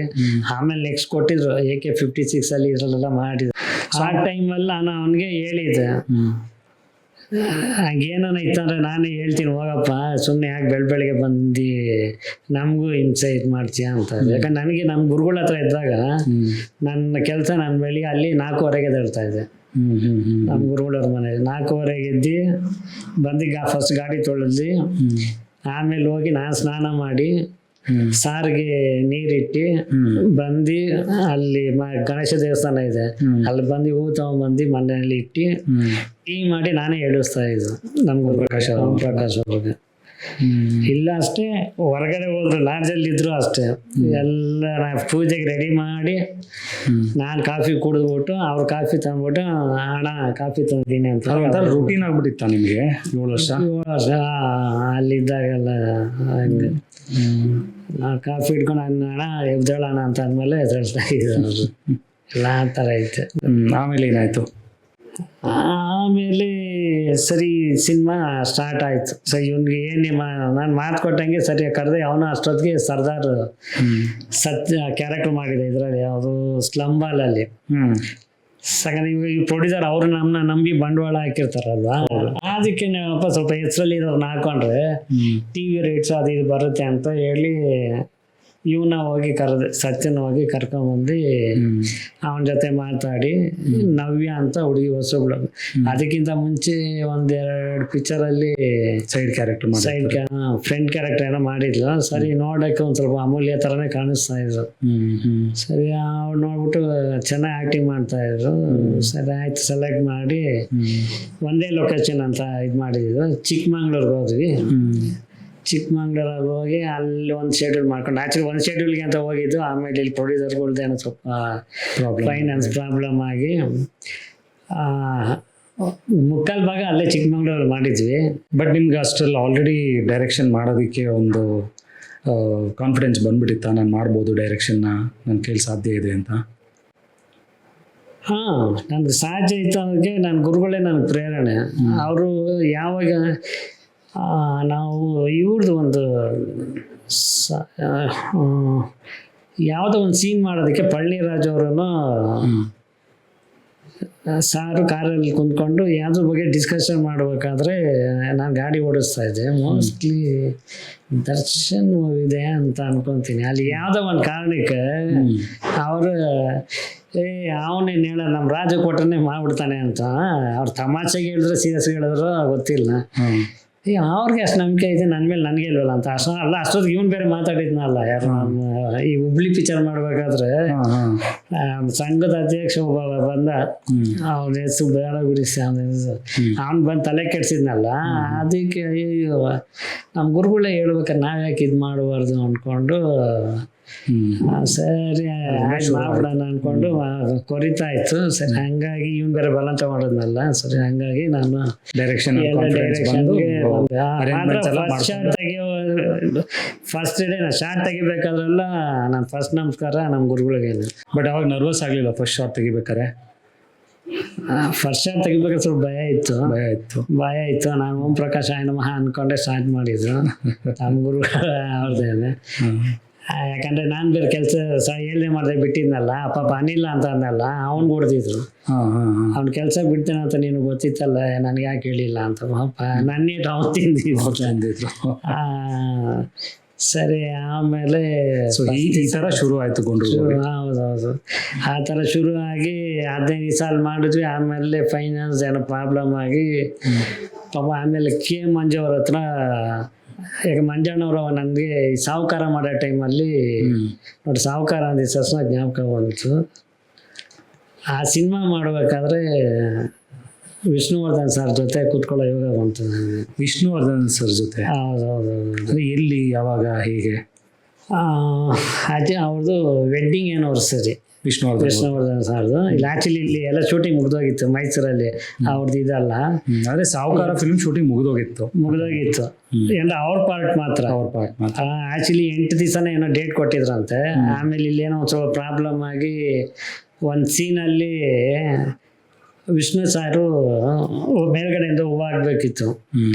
ಇಲ್ಲಿ ಕೆಳಗಡೆ ತಾಳಿ ಕಟ್ಟೋನು ಗಂಟಾಕ್ಬೇಕಿತ್ತು. ಅವನು ಗಂಟಾಕಕ್ಕೆ ಹೋಗಿದ್ದಕ್ಕೆ ಆ ಹುಡುಗಿ ಬಂದು ನನ್ಗೆ ಎಂಗೇಜ್ಮೆಂಟ್ ಆಗಿದೆ ಗಂಟಾಕ್ಬೇಡ ಅಂತ ಏನೋ ಹೇಳಿದ್ಲಂತೆ. ಆ ಹುಡುಗಿ ಯಾರು ಗೊತ್ತಾ? ಅವಾಗ ಜೂನಿಯರ್ ಆರ್ಟಿಸ್ಟ್ ದುನಿಯಾ ಆ ಹುಡುಗಿ ಸಾಹುಕಾರ ಪಿಕ್ಚರು ಇದು. ಅವನಲ್ಲಿ ಮಹಾದೇವ್ ಅಂತಾನೆ ಹೇಳಿದಾನೆ, ಜೂನಿಯರ್ ಸಪ್ಲೈನ್ ಕಳಿಸ್ತಾನೆ. ಅಂದ್ರೆ ಎಲ್ಲ ಯಾವ ಹೀರೋಗಳು ಅವ್ರಿಗೆಲ್ಲ ಹೋದ್ರೆ ಹಿಂದೆ ಇರ್ತಾನೆ. ಜೂನಿಯರ್ ಆರ್ಟಿಸ್ಟ್ಗಳನ್ನೆಲ್ಲ ಅವನೇ ಕರ್ಸೋದು. ಅವನ ಸಾರ್ ಕರ್ತ್ಬಿಟ್ಟು ಕೇಳಿದ್ರು, ಅವ್ನು 3 ಗಂಟೆ ಹಾಕೋದೇನ ಅಂತ ಅಂದಿದ್ದಕ್ಕೆ ಅವನು 6 ಗಂಟೆ ಹಾಕಿದಾನೆ ಬಿಡಿ ಗುರುಗಳೇ ಅಂತ ಅಂದ್ಬಿಟ್ಟ. ಕ್ಯಾಮ್ರಾಮನ್ ಬಂದು ಸೀತಾರಾಮ್ ಅವರು ಹಿಂಗ್ ನೋಡಿ ಸರ್ನ ಅಂದ್ರೆ ಹಿಂಗೆ ವಿಷ್ಣುವರ್ಧನ್ ಸರ್ ಬೇರೆ ಮೇಲ್ಗಡೆ ಇದ್ರು. ಇವ್ರಿಗೆ ಕೋಪ ಬಂದ್ಬಿಡ್ತು. 6 ಗಂಟೆ ಅಂದಿದ್ದು ಸರ್ನ ದೀಪಾಲೆ ಕಂಬನಿ ಎತ್ಕೊಂಡು ಚಿಚ್ಚಕ್ಕೆ ಹೊಟ್ಟೋಗ್ಬಿಟ್ಟಿದ್ರು. ಯಾರಿಗೆ? ಇವನಿಗೆ, ಆ ಹುಡುಗನಿಗೆ ತಾಳಿ ಕಟ್ಟಿಸಿದ್ದೀನಿ ಗಂಟಾಕಿದ್ದೀನಿ ಅಂತ ಅನ್ನಲ್ಲ. ಅದು ಆ ಕೋಪಕ್ಕೆ ಅವನು ಹಂಗೆ ಹೇಳ್ಬಾರ್ದಿತ್ತಲ್ಲ. ಆಮೇಲೆ ವಿಷ್ಣು ಸಾರು ಕರ್ದಿ ಏನಕ್ಕೆ ಅಂತ ಅಂದಿದ್ದಕ್ಕೆ, ಇಲ್ಲ ಈ ಥರ ಗಂಟೆ ಅವನ ಹಾಕಿಲ್ಲ ಅಂತ ಹಿಂಗೆ ಅನ್ಲಂತ ಬಿಡಿ ಅಂತ. ಚೆನ್ನಾಗಿ ತೆಗಿತಾ ಇದ್ದಾರೆ, ತೆಗೀಲಿ, ಹ್ಮ್ ನಾನು ಇನ್ನೂ ಬೇಕಾದ್ರೆ 2-3 ದಿವಸ ಡೇಟ್ ಕೊಡ್ತೀನಿ, ಹೇಳಿ ಹೋಗಿ ಅವ್ರಿಗೆ ಅಂತ ಅಂದಾಗ ಮಂಜಣ್ಣ ಬಂದ್ಬಿಟ್ಟು ಪ್ರಕಾಶ ಸಾನಿದ್ದಾಗ ಹಂಗೆಲ್ಲ ಕಿಚ್ಚಾಡ್ಬಿಡೋಣ, ಕೂಲಾಗಿ ಮಾಡಿ ಇನ್ನೂ 2 ದಿವಸ ಡೇಟ್ ಕೊಡ್ತಾನಂತ ಅಂದಾಗ ನಾರ್ಮಲ್ ಆಗಿ ಇದು ಮಾಡಿದ್ರು. ಆದರೂ ಆ ಫಿಲಿಮಲ್ಲಿ ವಿಷ್ಣುವರ್ಧನ್ ಸರ್ ಎಕ್ಸಾಕ್ಟ್ ಬಾಬಾ ಏನು ಸ್ಟೈಲ್ ಇದೆ ಸಾಯಿ ಬಾಬಾ ಅದೇ ಸ್ಟೈಲ್. ಹೌದು, ನಾನು ಅವ್ರಿಗೆ ಅದು ಸುಮ್ಮನೆ ಸ್ಟೈಲಾಗಿ ಕಟ್ಕೊತಾರೆ ಅಂತ ನಾನು ಅಂದ್ಕೊಂಡಿದ್ದೆ. ಅದಾಯ್ತಾ, ಅದಾದಮೇಲೆ ಸರಿ ಮಂಜಣ್ಣ ಪ್ರಕಾಶ್ ಅಣ್ಣನ ಕೇಳಿದ್ರು, ನಂದು ಗಾಡಿ ಏನೋ ಇದಾಗಿದೆ, ನೀನು ಕಾರ್ ತೊಗೊಂಡು ಹೋಗ್ತೀನಿ, ವಿಷ್ಣು ಸರ್ದು ಆ್ಯನಿವರ್ಸರಿ ಐತೆ ಅಂತ ಅಂದಿದ್ದಕ್ಕೆ ಸರಿ ಆಯಿತು ಅಂತ ಅಂದರು. ಆಮೇಲೆ ಕೊಡೋ ಗಾಡಿ ಅಂತ ಅಂದರು. ಅವರು ಗಾಡಿ ಕೊಟ್ಟರೆ ನಾನು ಡ್ರೈವ್ ಮಾಡ್ಕೊಂಡು ಹೋಗ, ರಾಜನೇ ಕಳಿಸು ಅಂತ ಅಂದರು. ಆಮೇಲೆ ಸರಿ ಆಯ್ತು ಕರ್ಕೊಂಡು ಹೋಗ ಅಂತ ಅಂದರು. ಸರಿ ಆಮೇಲೆ ನಾನು ಹೋಯ್ತಾ, ನನಗೂ ಸಖತ್ ಖುಷಿ ಅಲ್ಲ, ಲೆಜೆಂಡ್ ಅಣ್ಣವ್ರ ಜೊತೆ ಹೆಂಗ ಪಕ್ಕದಲ್ಲಿ ಕೂರ್ಸ್ಕೊಂಡು ಅವ್ರದ್ದೊಂದು ಇದಾಯ್ತು. ಸರಿ ವಿಷ್ಣುವರ್ಧನ್ ಅಂದಿದ್ದ ತಕ್ಷಣ ನಾನು ಮಂಜಣ್ಣನಿಗೆ ರಿಕ್ವೆಸ್ಟ್ ಮಾಡ್ಕೊಂಡೆ, ಅಣ್ಣ ನನ್ನ ಕರ್ಕೊಂಡು ಹೋಗೋಣ ಅಂತ ಅಂದರೆ, ನಾನು ಭಾಳ ಕರ್ಕೊಂಡು ಹೋಗ್ತೀನಿ ಅಂತ ಅಂದರು. ಎಲ್ಲಿರ್ತಾರಣ್ಣ ಅವರು? ನನಗೆ ಗೊತ್ತಿಲ್ಲ ಅಲ್ಲಿ ಮಲ್ಯ ಅದು ಇದು ಗೆಸ್ಟ್ ಹೌಸ್ ಐತೆ ಅಂತ. ನಾನು ಯಾರು ಚೌಟ್ರಿ ಇಲ್ಲ, ಇಲ್ಲಿ ಅವ್ರ ಮನೆಗೆ ಏನು ಮಾಡ್ಕೊಂಡಿರ್ತಾರೆ ಅಂತ ಅನ್ಕೊಂಡಿದ್ದೆ. ಆಮೇಲೆ ಇಲ್ಲ ಅಲ್ಲಿ ಮಲ್ಯವ್ರದ್ದು ಇದಿದೆ, ಅಲ್ಲಿರ್ತಾರೆ. ವಿಜಯ್ ಮಲ್ಯ ಅವ್ರದ್ದು ಹೌದು, ಅಲ್ಲಿ ಗೆಸ್ಟ್ ಹೌಸ್ ಐತೆ. ಸರಿ ಬೆಳಗ್ಗೆಯಿಂದ ಇಲ್ಲಿ ಮೈಸೂರು 7:30 8 ಗಂಟೆ ನಾವು ಬಿಟ್ಟು ಅಲ್ಲಿ. ತಿರುಪತಿಗೆ ಬೆಳಗಿನ ಜಾವ 3 ಗಂಟೆಗೆ ನಾವು ಬಂದ್ವಿ. ಅಂದರೆ ನೀವು ಅವ್ರ ಮನೆಗೆ ಹೋಗಿ ಅಲ್ಲಿಂದ ವಿಷ್ಣುವರ್ಧನ್ ಅವ್ರ ಜೊತೆ ನೀವು ತಿರುಪತಿ? ಇಲ್ಲ, ಅವ್ರ ಫ್ಯಾಮಿಲಿ ಹೊಟ್ಟೋಗ್ಬಿಟ್ಟಿದ್ರು, ಫ್ಯಾಮಿಲಿ ಆಲ್ರೆಡಿ ಅವರು. ಇಲ್ಲಿ ನಾನು ಮಂಜಣ್ಣ ಮಾತ್ರ. ನೀವು ಮಂಜಣ್ಣ ಅವ್ರು ಮಾತ್ರ ಇಲ್ಲಿಂದ ತಿರುಪತಿಗೆ ಹೋದ್ವಿ. ಸರಿ ಹೋದ್ವಿ. ಸರಿ ಇವ್ರಿಗೆ ಸಪ್ರೇಟ್ ಏನೋ ರೂಮ್ ಅಲ್ಲೆಲ್ಲ ಇತ್ತು ನೈಟಲ್ಲಿ. ನನಗೆ ಇವ್ರನ್ನ ನೋಡೋ ಖುಷಿ. ಆಮೇಲೆ ಅವರೇ ಮಂಜಣ್ಣ ಸ್ನಾನ ಮಾಡ್ಕೊಂಬಂದ್ರು, ಬೇಗ ಮಾಡ್ಕೊಂಬ ಹೋಗ ಅಂತ ಅಂದ್ರು. ಸರಿ ಹೋಗ್ಬಿಟ್ಟು ಸುಮ್ಮನೆ ಹಚ್ಕೊಂಡು ಬಿಳೆ ಇಟ್ಕೊಂಡು ಬಂದೆ, ಇದು ಮಾಡ್ಕೊಂಬಂದೆ. ಆಮೇಲೆ ಬಾ ಅಂದ್ಬಿಟ್ಟು ಕರ್ಕೊಂಡು ಹೋದ್ರು ಗೆಸ್ಟ್ ಹೌಸ್ ಹತ್ರ. ನಾನು ಗೆಟಪಲ್ಲಿ ನೋಡಿದ್ದೆ ಅವ್ರದ್ದು ಇದನ್ನ, ಅವ್ರು ಏನಕ್ಕೆ ಹಾಕಂತಾರೆ ಅಂತ ನಂಗೆ ಗೊತ್ತಿರಲಿಲ್ಲ. ಅಲ್ಲೊಂದು ಗೌನ್ ಹಾಕೊಂಡು ನನ್ನ ಪಕ್ಕದಲ್ಲಿ ನಿಂತಿದ್ರು ಅವರು ವಿಷ್ಣುವರ್ಧನ್ ಸರ್. ಅಂದರೆ ಬಾಂಡ್ಲೆ ಇಷ್ಟಕ್ಕೆ ಕೂದಲಿರ್ಲಿಲ್ಲ, ನನಗೆ ಅವಾಗಲೇ ಗೊತ್ತಾಗಿದ್ದು ನನಗೆ.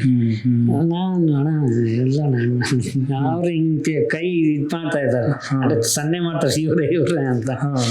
ನನಗೆ ಅದು ಅರ್ಥ ಆಗಿಲ್ಲ. ಒಂದು 3-4 ನಿಮಿಷ ಆಮೇಲೆ ಅಬ್ಸರ್ವ್ ಮಾಡಿ ಮುಖ ಅಬ್ಸರ್ವ್ ಮಾಡೋದ್ಮೇಲೆ ಆಮೇಲೆ ಗೊತ್ತಾಯ್ತು. ಆಮೇಲೆ ವಿಷ್ಣು ಅಲ್ಲೇ ಪಕ್ಕದಾಗಿದ್ದೆ. ಅದಾದ್ಮೇಲೆ ಟಿಫನ್ಗೆ ಅಂತ ಹೋದ್ವಿ ದೇವಸ್ಥಾನದ ಪಕ್ಕದಲ್ಲಿ. ಈಗೆಲ್ಲ ಹೊಡೆದಾಕ್ಬಿಟ್ಟಿದ್ದಾರೆ. ಅವಾಗ ದೇವಸ್ಥಾನದ ಪಕ್ಕದಲ್ಲೇ ಹೋಟ್ಲುಗಳಿತ್ತು. ಅಲ್ಲಿ ಟಿಫನ್ ಮಾಡಿಕೊಂಡು ಆಮೇಲೆ ಒಳಗಡೆ ದರ್ಶನ ಎಲ್ಲ ಜೊತೆಲೇ ಕರ್ಕೊಂಡು ಹೋದ್ರು. ವಿಷ್ಣುವರ್ಧನ್ ಅವ್ರ ಜೊತೆಲೇ ಹೋಗಿದ್ರಿ? ಅಲ್ಲಿ ಅವ್ರದೇನೋ ತುಲಾಭ ಅದೇನೋ ದೇವ್ರನ್ನ ಇದೆಲ್ಲ ಮಾಡಿದ್ರು, ಮತ್ತೆ ಕಲ್ಯಾಣೋತ್ಸವನ ಏನೋ ಮಾಡಿದ್ರು ಅನ್ಸು.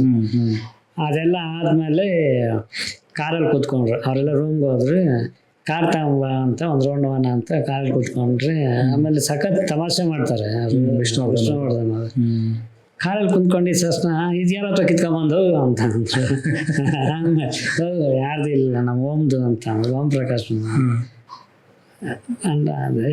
ನಿಜ ಹೇಳ ಅಂತ ಅಂದ್ರೆ ನಾವು ಹುಡುಗ ನೋಡಿಲ್ವ ರಾಜನ್ನ ಶೂಟಿಂಗ್ ಬಂದಾಗ ನೋಡಿಲ್ವಾ, ಅವ್ರ ಡ್ರೈವರ್ ಕೇಳಿ ನೋಡಿ ಅಂತ ಅನ್ನೋದಕ್ಕೆ ಆಮೇಲೆ ಯಾವುದೇನಪ್ಪ ಅಂತ ಅಂದ್ರೆ ನಮ್ಮ ಓಂ ಪ್ರಕಾಶ್ ಆಗುತ್ತೆ ಅಂತ ಅಂದ್ರೆ ಸರಿ ಆಯಿತು ಅಂತ ಅಂದ್ರೆ ಅಲ್ಲಿ ಮೇಲ್ಗಡೆ ಒಂದು 20 ಕಿಲೋಮೀಟ್ರ್ ರೌಂಡ್ ಹೊಡೆದ್ವಿ. ಇವರು ಹಿಂದಿ ಅವ್ರದ್ದೇನೋ ಶಾಯರಿ ಅಂತಾರಲ್ಲ, ಅದು ಹಾಡುಗಳೆಲ್ಲ ಅದೇ ಅಂಧೇರಿ ರಾತ್ ಮೇಲೆ ಆ ಥರ ಸಿಕ್ಕಾಪಟ್ಟೆ ಕಾಮಿಡಿ ಮಾಡಿಕೊಂಡು ಅವ್ರ ಜೊತೆ 1 hour ಸ್ಪೆಂಡ್ ಮಾಡಿದೆ. ಅದು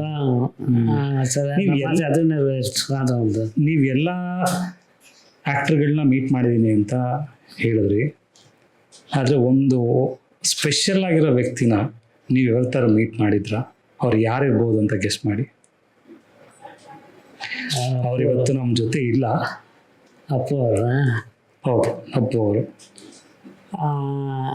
ನಾನು ಅವ್ರನ್ನ ಫಸ್ಟ್ ನಾನು ನೋಡಿದ್ದು ಈ ಚಿನ್ನೇಗೌಡ್ರ ಹತ್ರ ಇದ್ದಾಗ. ಅದೇ ಊರಲ್ಲಿ ಮದುವೆ ಆಯಿತು, ಇವು ಕೆಂಪೈ IPS ಇರೋದಂತಿರಲ್ಲ.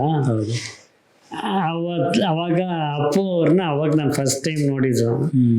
ಆವಾಗ ಗುಂಡಿಗೆ ಎಲ್ಲ ಇದ್ರು, ಇದು ಕ್ಲಾಸ್ ಆಗ್ತಾರೆ ಸ್ಟೈಲಾಗಿ. ಅವ್ರದ್ದು ಆ ಕಥೆನೇ ಬೇರೆ. ಇದು ಇಟ್ಕೊಂಡಿದ್ರು, ಅದು ಅವ್ರ ಮದುವೆಗೆ ಬಂದಾಗ ಟಾಟಾ ಸಫಾರಿಲಿ ಬಂದಿದ್ರು ಅವರು ಫ್ರೆಂಡ್ಸ್ಗಳೆಲ್ಲ ಸಪ್ರೇಟ್ ಆಗಿ ಬಂದಿದ್ರು. ಅವಾಗ ಇದು ಜನ್ಮದ ಜೋಡಿ ಹಾಡುಗಳು ಸಖತ್ ಹಿಟ್ಟಾಗಿತ್ತು. ಆವಾಗ ಇದು ಮಣಿ ಮಣಿ ಮಣಿ ಅದೊಂದು, ಆಮೇಲೆ ಕೋಲು ಮಂಡೆ ಜಂಗಮ ದೇವರು, ಆ ಹಾಡುಗಳು ಹಾಕ್ಬಿಟ್ಟು ಡ್ಯಾನ್ಸ್ ಮಾಡ್ತಾ ಇದ್ರು. ಆ ಮಣಿ ಮಣಿ ಸಾಂಗ್ ಅಂತ ಐ ಥಿಂಕ್ ಎಲ್ಲಾರ ಬಾಯಲ್ಲೂ ಅದೇ ಸಾಂಗ್ ಇತ್ತು ಆ ಟೈಮಲ್ಲಿ. ಈಗಲೂ ಅಷ್ಟೇ, ಈಗ ಸ್ವಲ್ಪ ಎತ್ತಿದ್ರು ಎಲ್ಲರೂ ಹೇಳ್ತಾರೆ. ಆ ಲಿರಿಕ್ಸು ಸ್ವಲ್ಪ ಈಸಿ ಆಗಿತ್ತು ಹಾಡೋದಕ್ಕೆ. ಹೌದು, ಅದು ಆಡು ಭಾಷೆಯಲ್ಲಿ ಇತ್ತು ಅಂತ. ಹೌದು, ಅದು ಆಮೇಲೆ ಕೋಲು ಮಂಡೆ ಜಂಗಮ ದೇವರು, ಅದು ಫಸ್ಟ್ ಟೈಮ್ ಅಪ್ಪ ಅವ್ರನ್ನ ಅಲ್ಲಿ ನೋಡಿದ. ಅವಾಗ ಇನ್ನೂ ಹೀರೋ ಆಗಿರ್ಲಿಲ್ಲ ಅವರು, ಈ ಹಾಡಿಗೆಲ್ಲ ಡ್ಯಾನ್ಸ್ ಮಾಡ್ತಾ ಇದ್ರು. ಅವಾಗ ಇವ್ರುಗಳು ಹೇಳ್ತಾ ಇದ್ದಿದ್ದು ಕೇಳಿಸ್ಕೊಂಡು ಅವಾಗ ನಾನು ನೋಡಿದ್ದೆ. ಅವಾಗ ಅವ್ರ ಅಪ್ಪ ಅಂತ ನನಗೆ ಗೊತ್ತಿಲ್ಲ, ಡ್ಯಾನ್ಸ್ ಆಡ್ಬೇಕಾದ್ರೆ ಅವಾಗ ನೋಡಿದ ಅವ್ರನ್ನ. ಅದು ಬಿಟ್ರೆ ನಾವು ಹುಬ್ಬಳ್ಳಿ ಪಿಕ್ಚರ್ದು ಫೈಟ್ ಸೀನ್ ಮಾಡ್ತಾ ಇದ್ವಿ, ಎಲ್ಲಿ ಮೈಸೂರು ಲ್ಯಾಂಪ್ಸಲ್ಲಿ ಸುದೀಪ್ ಸರ್ದು. ನಮ್ದು ಫೈಟ್ ಸೀನ್, ಅಪ್ಪು ಅವ್ರದ್ದು ಫೈಟ್ ಸೀನ್. ಅದು ಬಂದು ಮೌರ್ಯ ಫಿಲಮ್ದು. ಅಲ್ಲಿ ಇವ್ರಿಗೆ ದೇವ್ ಸಾರನು ಬಂದಿದ್ರು. ಆ ಸೀನ್ ಬಂದು ದೇವ್ ಸಾರ್ಗೇನೋ ಹೊಡೆದಿರ್ತಾರೆ ವಿಲನ್ಗಳು, ಅವ್ರಿಗೆ ಬಂದು ಅಪ್ಪು ಬಂದು ಹೊಡೆಯೋದು ಫೈಟ್ ಸೀನ್. ಎರಡು ಫೈಟ್ ಸೀನ್ ಅಲ್ಲಿ ನಡೀತಾ ಇತ್ತು. ಅವಾಗ ನಾನು ಕಾರಲ್ಲಿ ನನಗೊಂದು ಸ್ವಲ್ಪ ಅಭ್ಯಾಸ ಇತ್ತು, ಸ್ಮೋಕ್ ಮಾಡ್ತಾ ಇದ್ದೆ. ಪ್ರಕಾಶನ ಇರಲಿಲ್ಲ, ಅಲ್ಲಿ ದಮ್ ಹೊಡಿತಾ ಇದೆ. ಅವಾಗ ಅಪ್ಪು ಅವ್ರು ಬಂದು ಅವರೇ ಡೈರೆಕ್ಟರ್ ಇಲ್ಲಿ ಗುರುವೇ ಅಂತ ನಾನೇನಂತ ನೋಡ್ರಿ ಅಪ್ಪ ಇಲ್ಲೇ ಇದಕ್ಕೆ ಹೋಗಿದ್ರು ಅವರು. ಆ್ಯಕ್ಚುಲಿ ಯೂರಿನ್ ಪಾಸ್ ಮಾಡೋಕ್ಕೆ ಅನ್ಕೊ ಹೋಗಿದ್ದು, ಅರ್ಜೆಂಟ್ ಇತ್ತು ಅಲ್ಲಿ. ಇದ್ರಕ್ಕೆ ಅದು ನೋಡ್ಕೊಂಡು ನಿಂತ್ಕೊಂಡಿದ್ದೆ ಅಲ್ಲಿ. ಸರ್ ಅಲ್ಲಿದೆ, ಸರ್ ಅಲ್ಲಿ ಯೂರಿನ್ ಪಾಸ್ಗೆ ಹೋಗಿದ್ದೀವಿ ಅಂತ ಅಂದೆ. ಸರಿ ಆಯಿತು, ಬಂದರೆ ನಾನು ಕೇಳಿದೆ ಅಂತ ಹೇಳಿ ಅಂತ ಅಂದ್ಲು. ಅಮ್ಮ ನಮ್ಮ ಗುರುಗಳು ಅವರು ಅಷ್ಟೇ, ಓಂ ಪ್ರಕಾಶ್ ಅವರು ಅವ್ರಿಗೊಂದು ಕತೆ ರೆಡಿ ಮಾಡ್ಬೇಕು ಅಂದ್ಕೊಂಡು ಇದು ಮಾಡ್ಬೇಕಂದ್ರೆ ತುಂಬ ಆಸೆ ಇತ್ತು. ಆ ಟೈಮಲ್ಲಿ ಅದೆರಡು ಜಾಗದಲ್ಲಿ ಇತ್ತು ಆಯ್ತು. ಅದಾದ್ಮೇಲೆ ನೆಕ್ಸ್ಟು ನಮ್ಮ ಗುಂಡ್ರಿಗೆ ಹೋಗಿ ಸಿನಿಮಾ ಮಾಡ್ಬೇಕಾದ್ರೆ ನಾವು ಅದ್ರಲ್ಲಿ ಒಬ್ಬ ಕ್ಯಾರೆಕ್ಟರ್ ನಿಂಬೆಹಣ್ಣು, ನಾವು ನಿಂಬೆಹಣ್ಣು ಅಂತೀವಿ, ಅವನ ಹೆಸರು ಮಹೇಶ ಅಂತ. ಅವ್ರು ಬಂದು ಅಣ್ಣವ್ರ ಹತ್ರನೇ. ಸರಿ ನಾವು ಹೋಗ್ಬಿಟ್ಟು ಆಡಿಯೋ ರಿಲೀಸ್ ಅವ್ರ ಕೈಲೇ ಮಾಡಿಸ್ಬೇಕು ಅಂದ್ಕೊಂಡು ಇದು ಮಾಡಿದ್ವಿ. ಅವಾಗ ಹೋಗಿದ್ವಿ, ಅವನೇ ಕರ್ಕೊಂಡ ಡೈರೆಕ್ಟ್, ಒಂದೇ ಬರೋರಲ್ವಾ, ನಾನು ಇದೀನ ಅವ್ರಿಗೆ. ಆಮೇಲೆ ಅವನು ತುಂಬ ಅಳ್ಬಾನೆ, ಅವನು ಮಹೇಶ್ ನಿಂಬೆಹಣ್ಣು ಅಂತೀವಿ. ಅವಾಗ ಅಣ್ಣವ್ರು ಇಲ್ದಿದ್ದ ಕಾರಣದಿಂದ ಈಗ ಆ ಮನೇನ ಹೊಡೆದಾಕ್ಬಿಟ್ಟು ಹೊಸ ಕಟ್ತಾ ಇದ್ರು ಅಪ್ಪು ಅವರು. ಹೌದೌದು, ಅವಾಗ ಅಪ್ಪು ಅವರು ಇದತ್ರ ಗಂಗಾನಗರ CBI ಕ್ವಾರ್ಟರ್ಸ್ ಇದೆಯಲ್ಲ, ಅದ್ರ ಹಿಂದಗಡೆ ಮನೆಯಲ್ಲಿ ಅಲ್ಲಿ ಬಾಡಿಗೆ ಇದ್ರು, ಅಲ್ಲಿದ್ರು. ಸರಿ ಅಲ್ಲಿಗೆ ಬರೋಕ್ಕೆ ಹೇಳಿದ್ರು. ಸರಿ ಅಲ್ಲಿ ಹೋಗಿದಾಗ ಸರಿ ನಮ್ಮದು ಡೇಟು ಅವ್ರದ್ದು ಡೇಟು ಒಂದೇ ಇದಿತ್ತು, ಅದು ಆಡಿಯೋ ಇದಕ್ಕೆ. ನಾವು ಆಡಿಯೋ ರಿಲೀಸ್ಗೆ ಅವ್ರನ್ನೇ ಹೋಗಿ ಕೇಳಕ್ಕೆ ಹೋಗಿದ್ದಕ್ಕೆ ಅವಾಗ ಅವ್ರ ಅಪ್ಪು ಸಾರು ಅಯ್ಯೋ ನಮ್ಮದು ಇದೇ ಡೇಟ್ ಇದು ಮಾಡ್ಕೊಂಡಿದ್ದೀವಲ್ಲ, ನೀವು ಹೆಂಗಾಗುತ್ತೆ ಅಂತ ಹೇಳಿ. ಇಲ್ಲ ಅವ್ರದ್ದು ಆಡಿಯೋ ಡೇಟ್ ಅಲ್ಲ, ಅದೇನೋ ಅವ್ರೇನೋ ಫಂಕ್ಷನ್ಗೇನೋ ಹೋಗ್ಬೇಕಿತ್ತು ಅವರು. ಈ ಡೇಟಲ್ಲಿ ಆಗಲ್ವಲ್ಲ ನಿಂಬೆಹಣ್ಣು, ಅವರು ನಿಂಬೆಹಣ್ಣೆ ಅನ್ನೋರು ಅವನಿಗೆ, ಕೊಳ್ಳೆಗಾಲ ಇದಲ್ಲ ನೀವು ಅಂತ ಇದು ಮಾಡಿ ನಮ್ಮ ಪಿಕ್ಚರ್ಗೆ ಸಕ್ಸಸ್ ಕೊರ್ಬಿಟ್ಟು ಸ್ವೀಟ್ಸ್ ಎಲ್ಲ ತಿನ್ಸಿದ್ರು ಸಾರು. ಇಷ್ಟೆಲ್ಲ ಆಯಿತು. ನೆಕ್ಸ್ಟ್ ಗುಂಡ್ರು ಗೋಬಿ ಏನಾಯಿತು? ಗುಂಡ್ರು ಗೋಬಿ ಸಿನಿಮಾ ನಾನು ಅವ್ರಿಗೇನು ಮಾತು ಕೊಟ್ಟಿದ್ದೆ ಅದನ್ನು ನಾನು ಉಳಿಸ್ಕೊಂಡೆ. ನೆಕ್ಸ್ಟ್ ಸಿನಿಮಾ ನೋಡಿದ್ದು ನಮ್ಮ ಇದೇ ಕೆ ಮಂಜು ಅವರೇನೆ ಬೇಡ ಅಂತ ಅಂದಿದ್ರು ರಿಲೀಸ್ ಮಾಡೋದು ಆ ಡೇಟ್ಗೆ. ಯಾವ ಡೇಟ್ ಅಂತ ಅಂದರೆ ನಾವು ಸಿನಿಮಾ ರಿಲೀಸ್ ಮಾಡೋ ಡೇಟಲ್ಲಿ ಅಪ್ಪು ಸಾರ್ದು ಜಾಕಿ. ಓಹೋ ಜಾಕಿ, ಹೌದು. ಆಮೇಲೆ ಲೂಸ್ ಮಾದವ್ರದ್ದು ಯಕ್ಷ, ಅವ್ರದ್ದೇ ಓನ್ ಬ್ಯಾನರು. ನಾನಾ ಪಾಟೇಕರ್ ಬೇರೆ ಇಂಟ್ರೊಡಕ್ಷನ್, ಹೌದು, ಕನ್ನಡಕ್ಕೆ. ಹೌದು. ಅದಾದ್ಮೇಲೆ ನಮ್ಮ ಏರಿಯಲ್ಲಿ ಒಂದಿನ ಇವ್ರದ್ದು ರಕ್ಷಿತ್ ಶೆಟ್ಟಿ ಇವ್ರದ್ದು, ಅದ್ರ ಜೊತೆಗೆ ನಮ್ಮದು. ನಾನು ನಮ್ಮ ಪ್ರೊಡ್ಯೂಸರ್ಗೆ ರಿಕ್ವೆಸ್ಟ್ ಎಲ್ಲ ಮಾಡಿ ಏನೇನೋ ಮಾಡಿದೆ. ಸಾಯಿ ಎಲ್ಲ ಕಷ್ಟಪಟ್ಟು ಇದು ಮಾಡಿದ್ದೀವಿ ಸಾಯಿ, ಇನ್ನೊಂದೆರಡು ವಾರ ಬಿಟ್ಕೊಂಡಾದ್ರೂ ಮಾಡಿ, ಎಲ್ಲ ದೊಡ್ಡ ದೊಡ್ಡ ಪಿಕ್ಚರು ಅಂತ ನಾನು ರಿಕ್ವೆಸ್ಟ್ ಮಾಡಿದ್ದೀನಿ. ಮಂಜಣ್ಣ ಹೇಳಿದ್ದಾರೆ ಏನೋ ಅವ್ರು ಇಲ್ಲ ನಮ್ದೇನೋ ಕಮಿಟ್ಮೆಂಟ್ ಇದೆ ಹಂಗೆ ಹಿಂಗೆ ಅಂತ ಇದು ಮಾಡಿದ್ರು. ಆ ವಿಷಯದಲ್ಲಿ ನನಗೊಂದು ಸ್ವಲ್ಪ ಇದಾಯಿತು. ಸರಿ ನಿಮ್ಮ ಮಿಸ್ ಏನೋ ಇದು ಮಾಡ್ಕೊಳ್ಳಿ ಅಂತ ಅಂದರೆ ಪಿಕ್ಚರು ರಿಲೀಸ್ ಆಯಿತು. ಭೂಮಿಕಾ ಥಿಯೇಟ್ರ್ ಸಿಕ್ತು, ಮೇನಕ.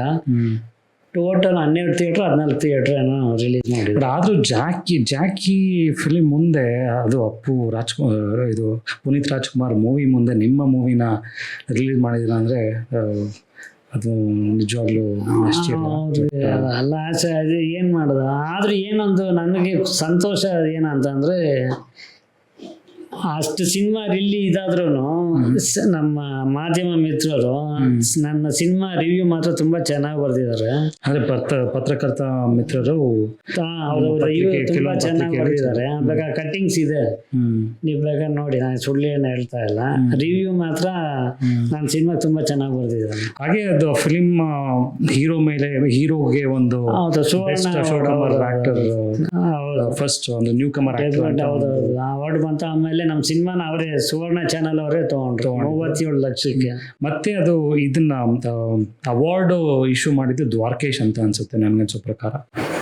ದ್ವಾರಕೇಶ್ ಅವರು ಸತ್ಯ ಅವರಿಗೆ ಅವಾರ್ಡ್ನ ಕೊಟ್ಬಿಟ್ಟು ಯೋಗರಾಜ್ ಭಟ್ರು ಓಕೆ ತುಂಬಾ ಚೆನ್ನಾಗಿ ಮಾಡಿದೀರಾ ಅಂತ ಒಂದು ಹೇಳಿ ಅವರಿಗೆ ಅವಾರ್ಡ್ ಕೊಟ್ಟಿದ್ದು ಜ್ಞಾಪಕ. ಹೌದು, ಆ ಅವಾರ್ಡ್ನ ನೋಡಿ ನಮ್ಮ ಈ ಗುಂಡ್ರು ಗೋವಿ ಸಿನಿಮಾಲಿ ಒಬ್ಬ ಸೂರ್ಯ ಅನ್ನೋನು ಒಂದು ಕ್ಯಾರೆಕ್ಟರ್ ಮಾಡಿದ, ದಡಿಯಾನ ಕ್ಯಾರೆಕ್ಟರ್, ಅದು ಬಿಜಾಪುರದವನು. ಸರಿ, ಅವನ ಕಡೆಯಿಂದ ಮಲ್ಲಣ್ಣ ಅವರೊಬ್ರು ಪರಿಚಯ ಆಗ್ತಾರೆ, ಪ್ರೆಸ್ ಅವರು. ಅವ್ರು ಬಂದು ಈ ಗುಂಡ್ರು ಗೋವಿ ಸಿನಿಮಾ ನೋಡಿ ನಮಗೊಂದು ಸಿನಿಮಾ ಮಾಡಿಕೊಡಿ ಅಂತ ಹೇಳಿ, ಆ್ಯಕ್ಚುಲಿ ಇದು ತಪ್ಪಾಗುತ್ತೋ ಸರಿನೋ ನನಗೂ ಗೊತ್ತಿಲ್ಲ. ಈ ಭೀಮಾ ತೀರದ ಅಂತಕರು ಏನಿದೆಯಲ್ಲ, ಆ ಕಾನ್ಸೆಪ್ಟ್ ನನ್ನ ಕೈಲಿ ಮಾಡಿಸ್ತಾರೆ. ಪೇಪರ್ ಕಟ್ಟಿಂಗ್ಸ್ ಇದು ಕೊಡ್ತೀನಿ, ಅದಕ್ಕೆ ಪತ್ರಕರ್ತ ಅಂತ ನಾನು ಹೆಸರಿಡ್ತೀನಿ. ಭೀಮಾ ತೀರದ ಅಂತಕರು ಆ್ಯಕ್ಚುಲಿ ಫಸ್ಟ್ ನಾನು ಮಾಡಬೇಕು ಅಂತ. ಬಟ್ ಅದು ಡೈರೆಕ್ಟ್ ಮಾಡಿದ್ದು ನಮ್ಮ ಗುರುಗಳು ಓಂ ಪ್ರಕಾಶ್ ಅವರು. ಅದು ಹೇಗಾಯ್ತು ಅಂದ್ರೆ ನಿಮಗೆ ಕೊಟ್ಟಿದ್ದು ಅವ್ರಿಗೆ? ಅದು ನನಗೂ ಅವ್ರಿಗೆ ಅದಕ್ಕೆ ಗೊತ್ತೇ ಇರಲಿಲ್ಲ. ಯಾಕೆ ಬಿಟ್ಟಾದ್ಮೇಲೆ ಸಿದಾಯ್ತಲ್ಲ, ಇದು ಗುಂಡ್ರು ಗೋವಿದ ಅವಾರ್ಡ್ ನೋಡ್ಬಿಟ್ಟು ಅವರೇನೆ ಅದ್ರ ಜೊತೆಲಿ ಅವ್ರ ಊರು ಹುಡುಗನೆ ಮಾಡಿದ್ನಲ್ಲ, ಅವನ ಕರ್ಕೊಂಬಂದ್ಬಿಟ್ಟು ಅವ್ರು ನನ್ನ ಕರ್ಕೊಂಡೋಗಿ, ನಾನು 3 ತಿಂಗಳು ಅಲ್ಲೇ ಇದ್ದೆ ಬಿಜಾಪುರಲ್ಲಿ. ಆ ಸರೌಂಡಿಂಗ್ ಇವರು ಯಾರ್ಯಾರ ಹೆಸರುಗಳು ಮೇನ್ ಇದೆ ಅವ್ರ ಮನೆಗೆಲ್ಲ ಕರ್ಕೊಂಡೋಗಿದ್ರು. ಅವರು ಪತ್ರಕರ್ತರೆ, ಅಲ್ಲಿರೋ ಇವ್ರ ಮೇನ್ ಇವ್ರ ಮನೆಗೆಲ್ಲ ಕರ್ಕೊಂಡೋಗಿ ಎಷ್ಟು 3 ತಿಂಗಳು ಹೆಚ್ಚಕ್ಕೆ 3-4 ತಿಂಗಳು ಅಲ್ಲೇ ಇದ್ದೆ ನಾನು. ನನಗೊಂದು ಸಿನಿಮಾ ಮಾಡ್ಕೊಡ್ರಿ ನೀವೇ ಅಂತ ಹೇಳಿ, ಯಾವ ಸಿನಿಮಾ ಅಂತ ಅಂದಾಗ ಇವ್ರುಗಳನ್ನ ಪರಿಚಯ ಮಾಡಿಸ್ತಾರೆ. ಭೀಮಾ ತೀರದ ಅಂತಕರು. ರೋಚಕ. ಮೊದಲು ನನಗೆ ಫಸ್ಟ್ ಬುಕ್ ಕೊಡ್ತಾರೆ ಅವರು, ಅದು ರವಿ ಬೆಳಗೆರೆ ಅವ್ರು ಬರ್ದಿರ್ತಾರೆ. ಹೌದು, ಆ ಬುಕ್ ಓದಿನೇ ನನಗೆ ತಲೆ ತಿರುಗೋಗ್ಬಿಡುತ್ತೆ. ಇದು ನಾನು ಮಾಡೋಕ್ಕಾಗುತ್ತಾ ಅಂದ್ಕೊಂಡು ನಾನು ಯೋಚನೆ ಮಾಡ್ಬಿಟ್ಟು ಬೇಡ ಅನ್ನೋ ಸ್ಟೇಜಿಗೆ ಇರ್ತೀನಿ ನಾನು. ಏನಂದರೆ ಇವರು ಬಿಜಾಪುರದ ಇವನು ಸೂರ್ಯ ಅಂತ ಇದ್ದೀನಲ್ಲ, ಅವನು ಅಣ್ಣ ನೀವೇನು ತಲೆ ಕೆಡ್ಸ್ಕೊಂಬೇಡ್ರಿ, ಈ ಜನ ಎಲ್ಲ ನಮ್ಮ ಗೊತ್ತಿರೋರೆ, ನಾ ಅಲ್ಲಿರೋರೆ, ಬನ್ನಿ ಅವ್ರ ಮನೆಗೆಲ್ಲ ನಾನು ಕರ್ಕೊಂಡು ಹೋಗ್ತೀನಿ ಅಂತ ಅಂದ್ಬಿಟ್ಟು ನನ್ನ 3 ತಿಂಗಳು ಅಲ್ಲೇ ಬಿಜಾಪುರಲ್ಲೇ ಇಟ್ಕೊಂಡು ಅವ್ರ ಮನೆಗಳಿಗೆಲ್ಲ ಕರ್ಕೊಂಡೋಗಿ ಅವ್ರ ಅಣ್ಣ ತಮ್ಮದಿರು, ಅವ್ರ ಹೆಂಡತಿ ಮಕ್ಳುಗಳು ಅವ್ರದ್ದೆಲ್ಲ ಪರಿಚಯ ಮಾಡಿ ಅವ್ರುಗಳು ಹೇಳ್ತಾರೆ ಹೆಂಗೆ ಏನು ಅಂತ. ನಾನು ಅವಾಗ ಅದನ್ನ ಕೂತ್ಕೊಂಡು ಭೀಮಾ ತೀರದಲ್ಲಿ ಅಂತ ಇಡೋಕ್ಕೆ ಆಗಲ್ಲ, ಯಾಕಂದ್ರೆ ಇವ್ನು ಇಟ್ಕೊಂಡ್ಬಿಟ್ಟಿದ್ದಾನೆ, ರವಿ ಬೆಳಗೆರೆನ ಕೇಳ್ಬೇಕು, ಏನಕ್ಕೆ ಅದ್ರ ಬದಲು ನಾವು ಪತ್ರಕರ್ತ ಅಂತ ಇಟ್ಬಿಡೋಣ ಅಂತ ಅಂದಾಗ ಅವ್ರಿಗೂ ಸಖತ್ ಖುಷಿ ಆಗ್ಬಿಡುತ್ತೆ. ಸರಿ ಆಯ್ತು ಅಂದ್ಬಿಟ್ಟು ಪತ್ರಕರ್ತನ ಇದನ್ನ ಕತೆ ಎಲ್ಲ ನಾನು ರೆಡಿ ಮಾಡ್ತೀನಿ. ಕತೆ ಎಲ್ಲ ರೆಡಿ ಮಾಡಿ ಆ್ಯಕ್ಟಿಂಗ್ ಇದೆಲ್ಲ ಜೋರಾಗಿ ಭರ್ಜರಿಯಾಗಿ ಮಾಡೋಣ ಅಂದ್ಬಿಟ್ಟು ಅವ್ರು ಅವಾಗಕ್ಕೆ ನನಗೆ 8-10 ಕೋಟಿ ರೂಪಾಯಿ ಕೊಡ್ತೀನಿ ಅಂತ ಹೇಳಿದರು. ಆಗಿನ ಟೈಮಲ್ಲಿ ಆರ್ಟಿಸ್ಟ್ಗಳೆಲ್ಲ ಇವ್ರನ್ನೆಲ್ಲ ಕರ್ಸ್ಕೊಂಬರ್ತೀನಿ ಅಂತ ಅಂದಿದ್ರು. ಆ ಪತ್ರಕರ್ತರು ಅವ್ರಿಗೇನೋ ಬಾಂಬೆಯಲ್ಲೆಲ್ಲ ನಂಗೆ ಲಿಂಕ್ ಇದೆ, ಅವ್ರನ್ನ ಕರೆಸ್ತೀನಿ ಅಂತ ಮಾತಾಡ್ಸಿದ್ರು. ಸರಿ, ನನಗೂ ಒಂದು ಖುಷಿ ಆಯ್ತು, ಬಿಡಪ್ಪ ದೊಡ್ಡ ಇದು ಮಾಡ್ತೀವಲ್ಲ ಅಂತ. ನೆಕ್ಸ್ಟ್ ಕಟ್ ಮಾಡಿದೆ ಅಂತಂದರೆ ನಮ್ಮ ಗುರುಗಳವರು ಅನೌನ್ಸ್ ಮಾಡಿದ್ರು, ಭೀಮಾ ತೀರದಲ್ಲಿ ಅಂತಕರು ಅಂತ. ನಾನು ಅವ್ರು ಮಾಡ್ಬೇಕಾದ್ರೆ ನಾನು ಇದು ಮಾಡಿದ್ರೆ ಹೆಂಗ್ ಚೆನ್ನಾಗಿರುತ್ತೆ ಅಂದ್ಬಿಟ್ಟು ದೊಡ್ಡ ಕ್ಲಾಶ್ ಆಗುತ್ತೆ, ಪ್ಲಸ್ ನಾನೇ ಗುರುಗ್ ದ್ರೋಹ ಮಾಡ್ದಂಗೆ ಆಗುತ್ತೆ ಅಂದ್ಬಿಟ್ಟು ನಾನು ಮಲ್ಲಣ್ಣ ಅವ್ರಿಗೆ ಇಲ್ಲ ನಾನು ಇದು ನಾನು ಮಾಡಲ್ಲ, ಇದು ನಮ್ಮ ಗುರುಗಳು ಮಾಡ್ತಾ ಇದ್ದಾರೆ ಅಂತ ಹೇಳ್ತೀನಿ. ಅವಾಗ ಅದಕ್ಕೆ ಇನ್ನೊಬ್ರು ಆ ಟೈಮಲ್ಲಿ ಅವ್ರಿಗೆ ಇನ್ನೊಬ್ರನ್ನ ಕರ್ಕೊಂಬಂದಿರ್ತಾರೆ. ಅದು ಇವರೇ ಶಿವಕುಮಾರ್ ಸಜ್ಜನ್ ಅಂತ. ಸರಿ ಅವಾಗ ಅವ್ರು ಏನು ಮಾಡ್ತಾರೆ, ಅವರು ಸರಿ ಇದನ್ನು ಬಿಟ್ಬಿಡಿ, ನನಗೊಂದು ಲೋ ಬಜೆಟಲ್ಲಿ ಒಂದು ಮಾಡಿಕೊಡಿ ಅಂದ್ಬಿಟ್ಟು ಅವರು ಒಂದು ಶೇಡ್ ಇಟ್ಕೊಂಡು ಮಾಡೋಣ ಅಂತ ಕತೆ ಮಾಡೋಣ ಅಂತ ಹೇಳ್ತಾರೆ.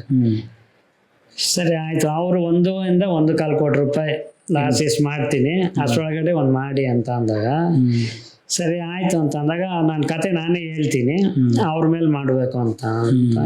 ಸರಿ ಆಯ್ತು, ಯಾರ ಮೇಲೆ ಮಾಡ್ಬೇಕು ಹೇಳಿ ಅಂತ ಅಂದಾಗ ಶಂಕರ್ನಾಗ್ ಶೇಡ್ ಇಟ್ಕೊಂಡು ಮಾಡಬೇಕು ಅಂತಾರೆ. ಯಾವ ಶೇಡು ಅಂತಂದಾಗ ಶಂಕರ್ನಾಗ್ ಶೇಡ್ ಇಟ್ಕೊಂಡು ಮಾಡಬೇಕು ಅಂದಾಗ ಸರಿ ಆವಾಗ ಮೆಟ್ರೋ ಕೆಲಸ ನಡೀತಾ ಇರುತ್ತೆ. ಆವಾಗ ಮೆಟ್ರೋ ಮೇಲೆ ಕತೆ ಮಾಡ್ತೀನಿ ನಾನು.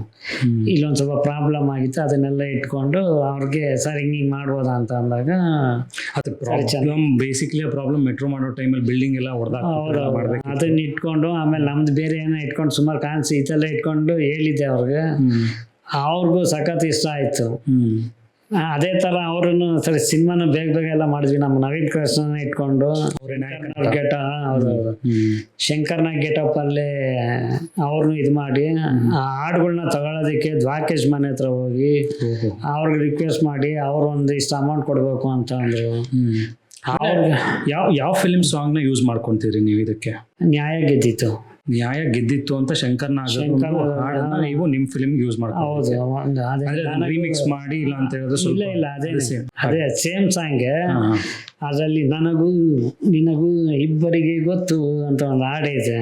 ಆ ಬೋಡಿ ಥರ ಮಾಡ್ಕೊಂಡು ಒಂದು ಗೆಟಪ್ ಮಾಡ್ಕೊಂಡು ಮತ್ತೆ ಪ್ಯಾಂಟ್ ಮಾತ್ರ ಇದು ಒಂದು ರೌಂಡ್ ಗ್ಲಾಸ್ ಹಾಕೊಂಡು ಇದು ಮಾಡಿದ್ದಾರೆ. ರೈಟ್ಸ್ಗೋಸ್ಕರ ಅವ್ರ ಹತ್ರ ಹೋಗಿ ಇವು ತಗೊಂಡು ಇವ್ರು ನವೀನ್ ಕೃಷ್ಣವ್ರಿಗೆ ಅದೇ ಗೆಟಪ್ ಹಾಕಿ ಮಾಡಿದ್ವಿ ಅದೊಂದು ಹಾಡು. ಮತ್ತು ಆ ಸಿನಿಮಾಲಿ ನಮ್ಮ ಇವ್ರು ಇದಲ್ಲ ಗಾಳಿಪಟ ಹುಡುಗಿ ಏನಪ್ಪ ಅವರು ನೀತು, ಆ ಎಮ್ಮನ್ಕಲ್ಲಿ ಫಸ್ಟ್ ಐಟಮ್ ಸಾಂಗು ಇದರಲ್ಲಿ ನಾವು ಮಾಡಿಸಿದ್ವಿ. ಅದಕ್ಕೂ ರೇಟ್ಸ್ ತಗೊಂಬಂದಿದ್ವಿ.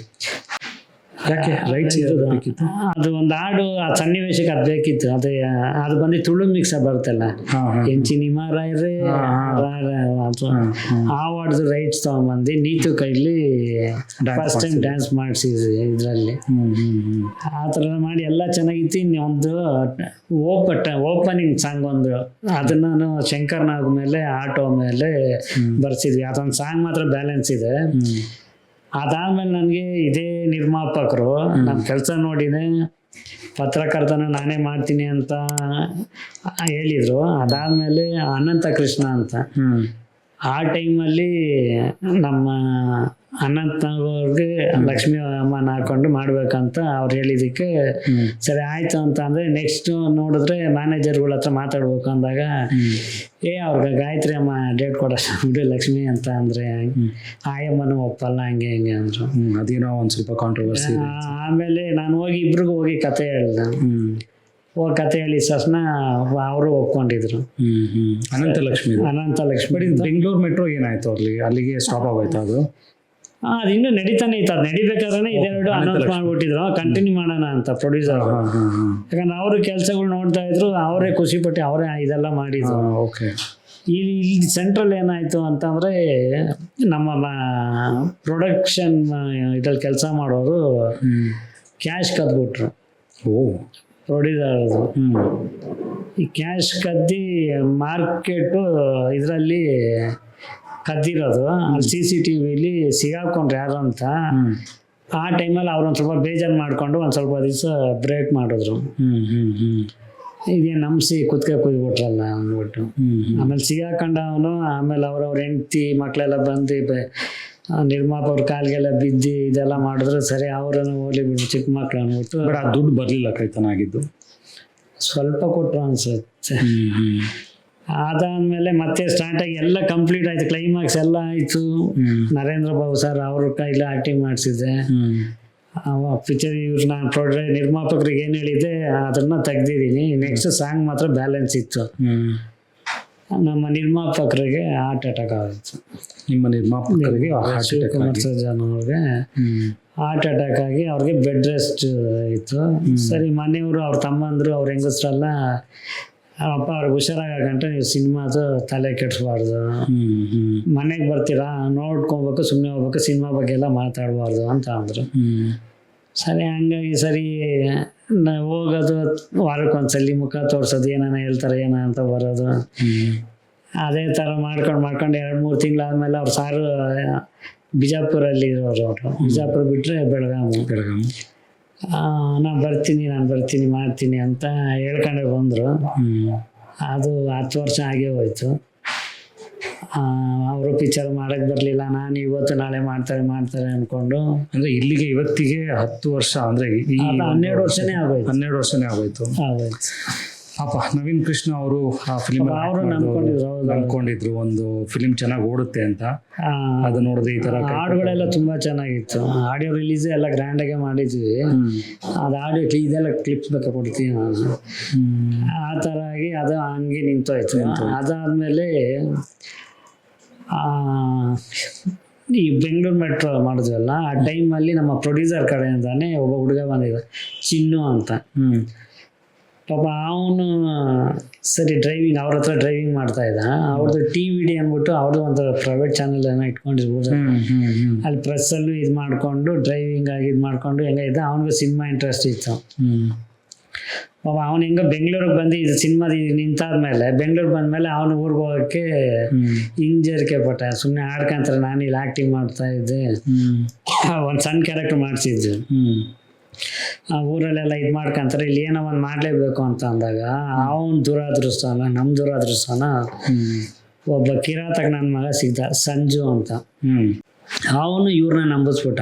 ನಾನು ಅವನ ಮುಖ ನೋಡಿ ಸಸನೇ ಹೇಳ್ದೆ, ಈ ಹುಡುಗನ ನೋಡಿದ್ರೆ ಮಾಡಲ್ಲ ಅವನು, ನೀವು ಸುಮ್ಮನೆ ಇದು ಮಾಡಬೇಡ್ರಿ, ಎಷ್ಟು ದಿವಸನೇ ಅಂತ ಒಂದು ಸ್ವಲ್ಪ ದಿವಸ ತಡ್ಕೊ ಅಂತ ಹೇಳಿದಕ್ಕೆ, ಇಲ್ಲ ಅವರು ಜಾರಕಿಹೊಳಿ ಅವ್ರ ಫ್ಯಾಮಿಲಿ ಕಡೆಯವರು, ಅವ್ರು ಹಂಗೆ ಹಿಂಗೆ ಅಂತ ಇವನೇ ಆತರ ಪಟ್ಬಿಟ್ಟ.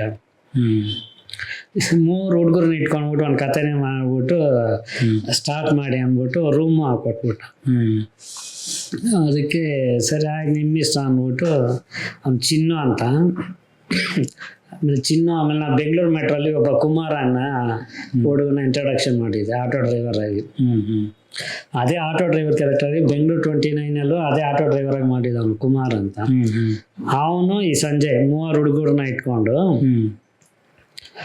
ಜವರಾಯ ಅಂತ ಸಿನಿಮಾ ಸ್ಟಾರ್ಟ್ ಮಾಡಿದ್ವಿ. 15 ದಿನ ಶೂಟಿಂಗ್ ಆಯಿತು, ನೈಟ್ ಅನ್ನೇ ಮಾಡಿದ್ವಿ. ಈ ಹುಡುಗರು ಸರಿ ಇವನ ಹತ್ರ ಪಾಪ ಇವನೇನು ಕಷ್ಟಪಟ್ಟು ಹೋಟ್ಲ್ ಇಟ್ಕೊಂಡು ಅದು ಕಷ್ಟ ಹೊಟ್ಟೆ ಗಟ್ಟಿ ಮಾಡಿ ದುಡ್ಡು ಇಟ್ಕೊಂಡಿದ್ನಲ್ಲ, ಆ ದುಡ್ಡು ಖಾಲಿ ಆಗೋವರೆಗೂ ಇದ್ದ.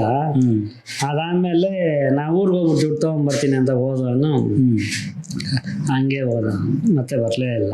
ಸೊ ಈಗ ಅವರು ಚಿನ್ನು ಅಂತ ನೀವು ಹೇಳಿದ್ರಲ್ಲ, ಅವರು ದುಡ್ಡು ತೊಗೊಂಬರೋದಕ್ಕೆ ಹೋದರು, ಬಟ್ ವಾಪಸ್ ಬರಲಿಲ್ಲ. ಈಗ ಏನು ಮಾಡ್ತೀರ ಅವರು?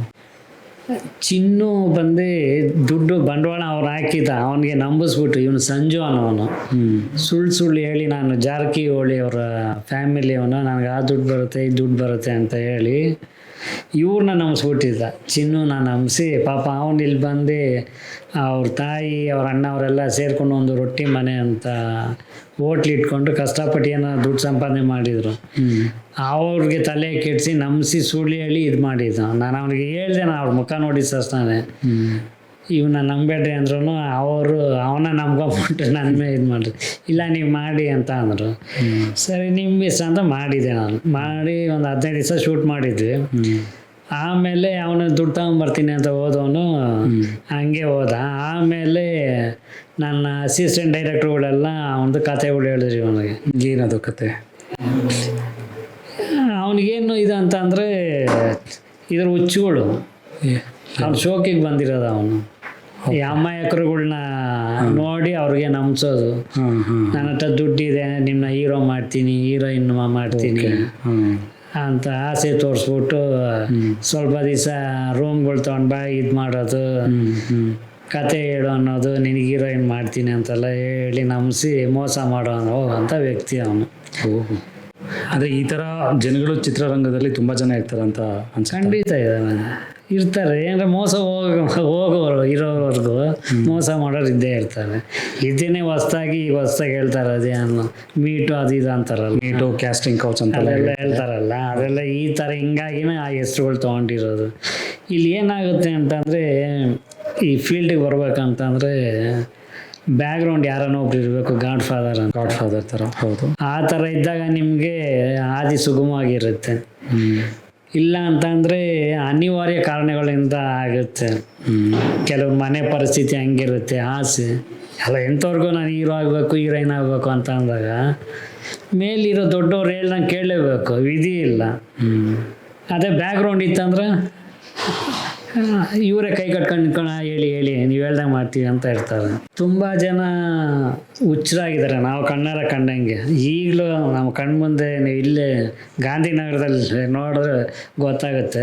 ಈಗ ಜಾಸ್ತಿ ನಾಗರ್ಭ ಇದೆಯಲ್ಲ, ಅಲ್ಲಿ ನೋಡಿ ಅಲ್ಲಿ ಓಡಾಡ್ತಾ ಇರ್ತಾರೆ, ಹುಚ್ಚರಾಗ್ಬಿಟ್ಟಿದ್ದಾರೆ. ಯಾಕಂದರೆ ಅವಕಾಶಗಳಿಲ್ಲ ಅವ್ರಿಗೆ. ಇನ್ನು ಇವ್ರು ದೊಡ್ಡ ಅವ್ರು ಹೇಳ್ದಂಗೆ ಹೇಳ್ತಾರೆ. ಕೆಲವರು ಅಸಿಸ್ಟೆಂಟ್ ಡೈರೆಕ್ಟರ್ಗಳಿಗೆ ಹೋದರೆ ನಿಮಗೆ ಕೆಲವರು, ನಾನು ಹೆಸರುಗಳು ಹೇಳಲ್ಲ, ಮನೆ ಬಾತ್ರೂಮ್ದೊಳಗೆ ಕೇಳ್ತಾರೆ ಗೊತ್ತಾ. ತುಂಬ ಜನ ಅದ್ರಲ್ಲಿ ನಾನು ಒಬ್ಬ, ನಾನು ಹೆಸರು ಹೇಳೋಕ್ಕೆ ಹೋಗಲ್ಲ. ಅಂದರೆ ಕಷ್ಟಪಟ್ಟು ನಾನು ಇಷ್ಟಪಟ್ಟೆ ಹೋದೆ, ಕಷ್ಟನೂ ಪಟ್ಟೆ, ಅದ್ರ ತಕ್ಕನಾಗಿ ನನಗೆ ಒಳ್ಳೆ ಪ್ರತಿಫಲನೂ ಕೊಟ್ಟರು ನನಗೆ. ಅಂದರೆ ಅವ್ರ ಹೆಸರುಗಳು ನಾನು ಹೇಳಲ್ಲ. ಅದು ಎರಡರಷ್ಟು ಸುಖ ನಾನು ಕೊಟ್ಟಿದ್ದು ನಮ್ಮ ಗುರುಗಳು ಓಂ ಪ್ರಕಾಶ್ ರಾವ್. ನಾನು ಏನು 7 ವರ್ಷ ಅವ್ರ ಮನೇಲಿ ನಾನು ಅವ್ರ ತಮ್ಮನಿಗಿಂತ ಹೆಚ್ಚಾಗಿ ನೋಡ್ಕೊಂಡವ್ರೆ. ರಾಜು ಅಂತಲೇ ಕರೀತಾ ಇದ್ದು, ನಾನು ರಾಜನ್ ಥರನೇ ನೋಡಿಕೊಂಡ್ರು. ಅದಕ್ಕಿಂತ ಮುಂಚೆ ಸ್ವಲ್ಪ ಜನರ ಹತ್ರ ಮಾಡಿದ್ದೆ ನಾನು, ಅಲ್ಲೂ ನನಗೆ ಅನುಭವ ಆಗಿದೆ. ತುಂಬ ಬಾತ್ರೂಮ್ ತೊಳೆಯೋಕೆ ಕೇಳಿರ್ತಾರೆ, ನೆಲ ಕೆಲಸವ್ರು ಬಂದಿಲ್ಲ ಅಂದ್ಬಿಟ್ಟು ಬಟ್ಟೆ ಹೋಗಿ ಕೇಳೋದು, ನೆಲ ಒರೆಸು ಅನ್ನೋದು, ಅದೆಲ್ಲ ಈ ಥರ ಹಿಂಸೆ ಎಲ್ಲ ಪಟ್ಕೊಂಡು ನಾವು ಫಿಲಿಮ್ ಇಂಡಸ್ಟ್ರಿಗೆ ಬರಬೇಕು ಅಂತ ಬಂದವರು ಆ ಯೋಚನೆ ಇಟ್ಕೊಂಡು ಬರಲೇಬೇಕಾ? ಫಿಲ್ಮ್ ಇಂಡಸ್ಟ್ರಿಗೆ ಎಂಟ್ರ್ ಆಗಲೇಬೇಕಾ? ನೀನೊಬ್ಬ ಆರ್ಟಿಸ್ಟ್ ಆಗ್ಬೇಕಂತ ಬಂದಾಗ ಏನು ಮಾಡ್ತೀಯ? ನೀನು ಕಲಾವಿದನ ಆಗ್ಬೇಕಂತಂದರೆ ನಿರ್ದೇಶಕನ ಮನೆ ಹತ್ರ ಹೋಗಲೇಬೇಕು, ಅವಕಾಶ ಕೊಡೋಣ ಅವನು. ಇಲ್ಲ ಯಾರನ್ನ ಒಬ್ಬ ಸಂಗೀತ ಮ್ಯೂಸಿಕ್ ಡೈರೆಕ್ಟ್ರು, ಇಲ್ಲ ಯಾರನ್ನ ಕಲಾವಿದರು ಅವ್ರ ಇವ್ರ ಪರಿಚಯ ಇದ್ದಾಗ ನನಗೊಂದು ಸ್ವಲ್ಪ ಸಹಾಯ ಮಾಡಿ ರೆಕಮೆಂಡ್ ಮಾಡಿ ಅಂತ ಹೋಗ್ತೀನಿ. ಅದನ್ನು ಕೆಲವರು ದುರ್ಬಳಕೆಗಳು ಮಾಡ್ಕೊಂತಾರೆ ಅಷ್ಟೇ. ಅದೇ ನಿನ್ನ ಬ್ಯಾಕ್ಗ್ರೌಂಡ್ ಚೆನ್ನಾಗಿತ್ತು ಅಂತಂದರೆ ಅವರೇ ನಿನ್ನ ಹಿಂದೆ ಬರ್ತಾರೆ, ಬಾಗುರು ಅಂತ. ಬ್ಯಾಕ್ಗ್ರೌಂಡ್ ಇಲ್ಲ, ಸ್ವಲ್ಪ ಡಮ್ಮಿ ಆಗಿದೆಯಾ ವಿಟಮಿನ್ ಎಮ್ಮಲ್ಲಿ ಅಂದರೆ ಅವ್ರು ಹೇಳ್ದೆ ನಾವು ಕೇಳಬೇಕಾಗುತ್ತೆ. ಅನಿವಾರ್ಯ ಅಷ್ಟೇ, ಇನ್ನೇನು ಮಾಡೋಕ್ಕಾಗಲ್ಲ. ಯಾಕಂದ್ರೆ ಅವರು ಬಲವಂತ ಮಾಡಲ್ಲ, ನಿಮ್ಮ ಅನಿವಾರ್ಯ ಅಷ್ಟೇ. ನಿಮ್ಮರಿ ಅಂತ ನಮ್ಮ ಅನಿವಾರ್ಯಗಳು. ಯಾಕೆ ನಾವು ಅಲ್ಲೇ ಹೋಗ್ಬೇಕು, ಅಲ್ಲೇ ಮಾಡ್ಬೇಕು ಅಂತ ಇರ್ತೀವಲ್ಲ, ಅವಾಗ ಅವ್ರ ಹತ್ರನೂ ಉಪಯೋಗಿಸ್ಕೊಂತಾರೆ. ಒಂದಷ್ಟು ಆರ್ಟಿಸ್ಟ್ಗಳು ತುಂಬ ಜನ ಇದ್ದಾರೆ ನಮ್ಮ ಕನ್ನಡ ಇಂಡಸ್ಟ್ರಿಯಲ್ಲಿ. ಅವ್ರಗಳ ಜೊತೆ ಎಲ್ಲ ಒಡನಾಟ, ಯಾರ್ಯಾರ ಜೊತೆ ಯಾವ್ಯಾವ ಥರ ಒಡನಾಟ ಇತ್ತು ನಿಮ್ಮದು? ನಾವು ಜಾಸ್ತಿ ಒಡನಾಟ ಅಂತಂದರೆ ಅದೇ ದರ್ಶನ್ ಸರ್ ಹತ್ರ ಮಾಡ್ಬೇಕು. ಅವ್ರದ್ದು 3 ಕಲಾಸಿಪಾಳ್ಯ, ಅಯ್ಯ, ಮಂಡ್ಯ 3 ಪಿಕ್ಚರ್ ಮಾಡಿದ್ವಿ. ಅವ್ರ ಹತ್ರನೂ ಚೆನ್ನಾಗಿತ್ತು. ಅಯ್ಯೋ ಅದಾದಮೇಲೆ ಮತ್ತೆ ಮುತ್ತಪ್ಪ ರೈ ಅವ್ರದ್ದು ರೈ ಅಂತ ಅನೌನ್ಸು ಮಾಡಿದ್ವಿ ದರ್ಶನ್ ಸರ್ದು. ಅದು ಆ ಟೈಮಲ್ಲಿ ಮುತ್ತಪ್ಪ ರೈ ಸರ್ ಅವ್ರ ಮನೆಗೂ ಹೋಗಿದ್ವಿ ಕತೆ ಹೇಳೋದಕ್ಕೆ. ಆಗ ಒಂದು 3-4 ಸಲ ಫಸ್ಟ್ ನಾವಿಬ್ಬರೇ ಹೋಗಿದ್ವಿ. ನಾವಿಬ್ಬರೇ ಅಂತಂದರೆ ನಾನು ಡ್ರೈವಿಂಗ್ ಮಾಮೂಲಿ, ನಮ್ಮ ಗುರುಗಳು ಓಂ ಪ್ರಕಾಶ್ ಅವ್ರನ್ನ ಕರ್ಕೊಂಡೋಗಿದ್ವಿ ಅವ್ರಿಗೆ ಕತೆ ಹೇಳೋಕ್ಕೆ. ಅಲ್ಲಿ ಕತೆ ಅವ್ರಿಗೆ ಇಷ್ಟ ಆಗಿತ್ತು.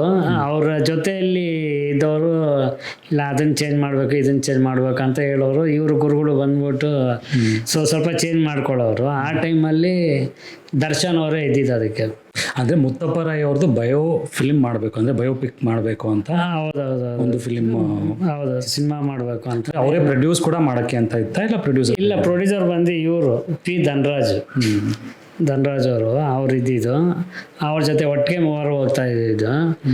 ಆ ಟೈಮಲ್ಲಿ ದರ್ಶನ್ ಅವರು ಅದೇ ಮುತ್ತಪ್ಪ ರೈ ಸಾರ್ ಅವ್ರದ್ದು ವಾಕಿಂಗ್ ಸ್ಟೈಲು, ಅವ್ರ ಡೆಲಿವರಿ ಡೈಲಾಗೆಲ್ಲ ನೋಡಬೇಕು ಅಂತ ಅಂದಾಗ ಸಾರ್ಗೆ ಹೇಳ್ಬಿಟ್ಟು ಆವಾಗ ಅರೇಂಜ್ಮೆಂಟ್ಸ್ ಎಲ್ಲ ಅರೇಂಜ್ ಮಾಡಿದರು. ಆವಾಗ ನಮ್ಮ ಜೊತೆ ಸಾರ್ ಜೊತೆನೇ ಹೋಗಿದ್ವಿ. ಆವಾಗಲೂ ಹೋಗಿದ್ವಿ.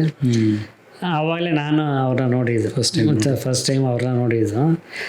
ಅದಾದಮೇಲೆ ಇವ್ರು ದರ್ಶನ್ ಸಾರ್ BTM ಲೇಔಟ್ ಮನೇಲಿದ್ದರು, ಅಲ್ಲಿ ಬಾಡಿಗೆಗೆ. ಅಲ್ಲಿದ್ದಾಗ ನಾನು ಅವಾಗವಾಗ ಹೋಗ್ತಾಯಿದ್ದೆ ಅವ್ರ ಮನೆಗೆ. ಚೆನ್ನಾಗೇ ಇತ್ತು ಬಾಂಡಿಂಗ್ ನಮಗೂ ಅವ್ರಿಗೆಲ್ಲ. ಅದಾದಮೇಲೆ ಮತ್ತೆ ಸುದೀಪ್ ಸರ್ ಹುಬ್ಬಳ್ಳಿ ಮಾಡ್ಬೇಕಾದ್ರೆ ಸಾರ್ ಅಷ್ಟೇ, ಅವರು ತುಂಬ ಚೆನ್ನಾಗಿ ಮಾತಾಡ್ಸೋರು. ಅವ್ರ ಮನೆ ಮೇಲೇ ಆಟೋಗ್ರಾಫ್ ಅಂತ ಮಾಡಿದರು.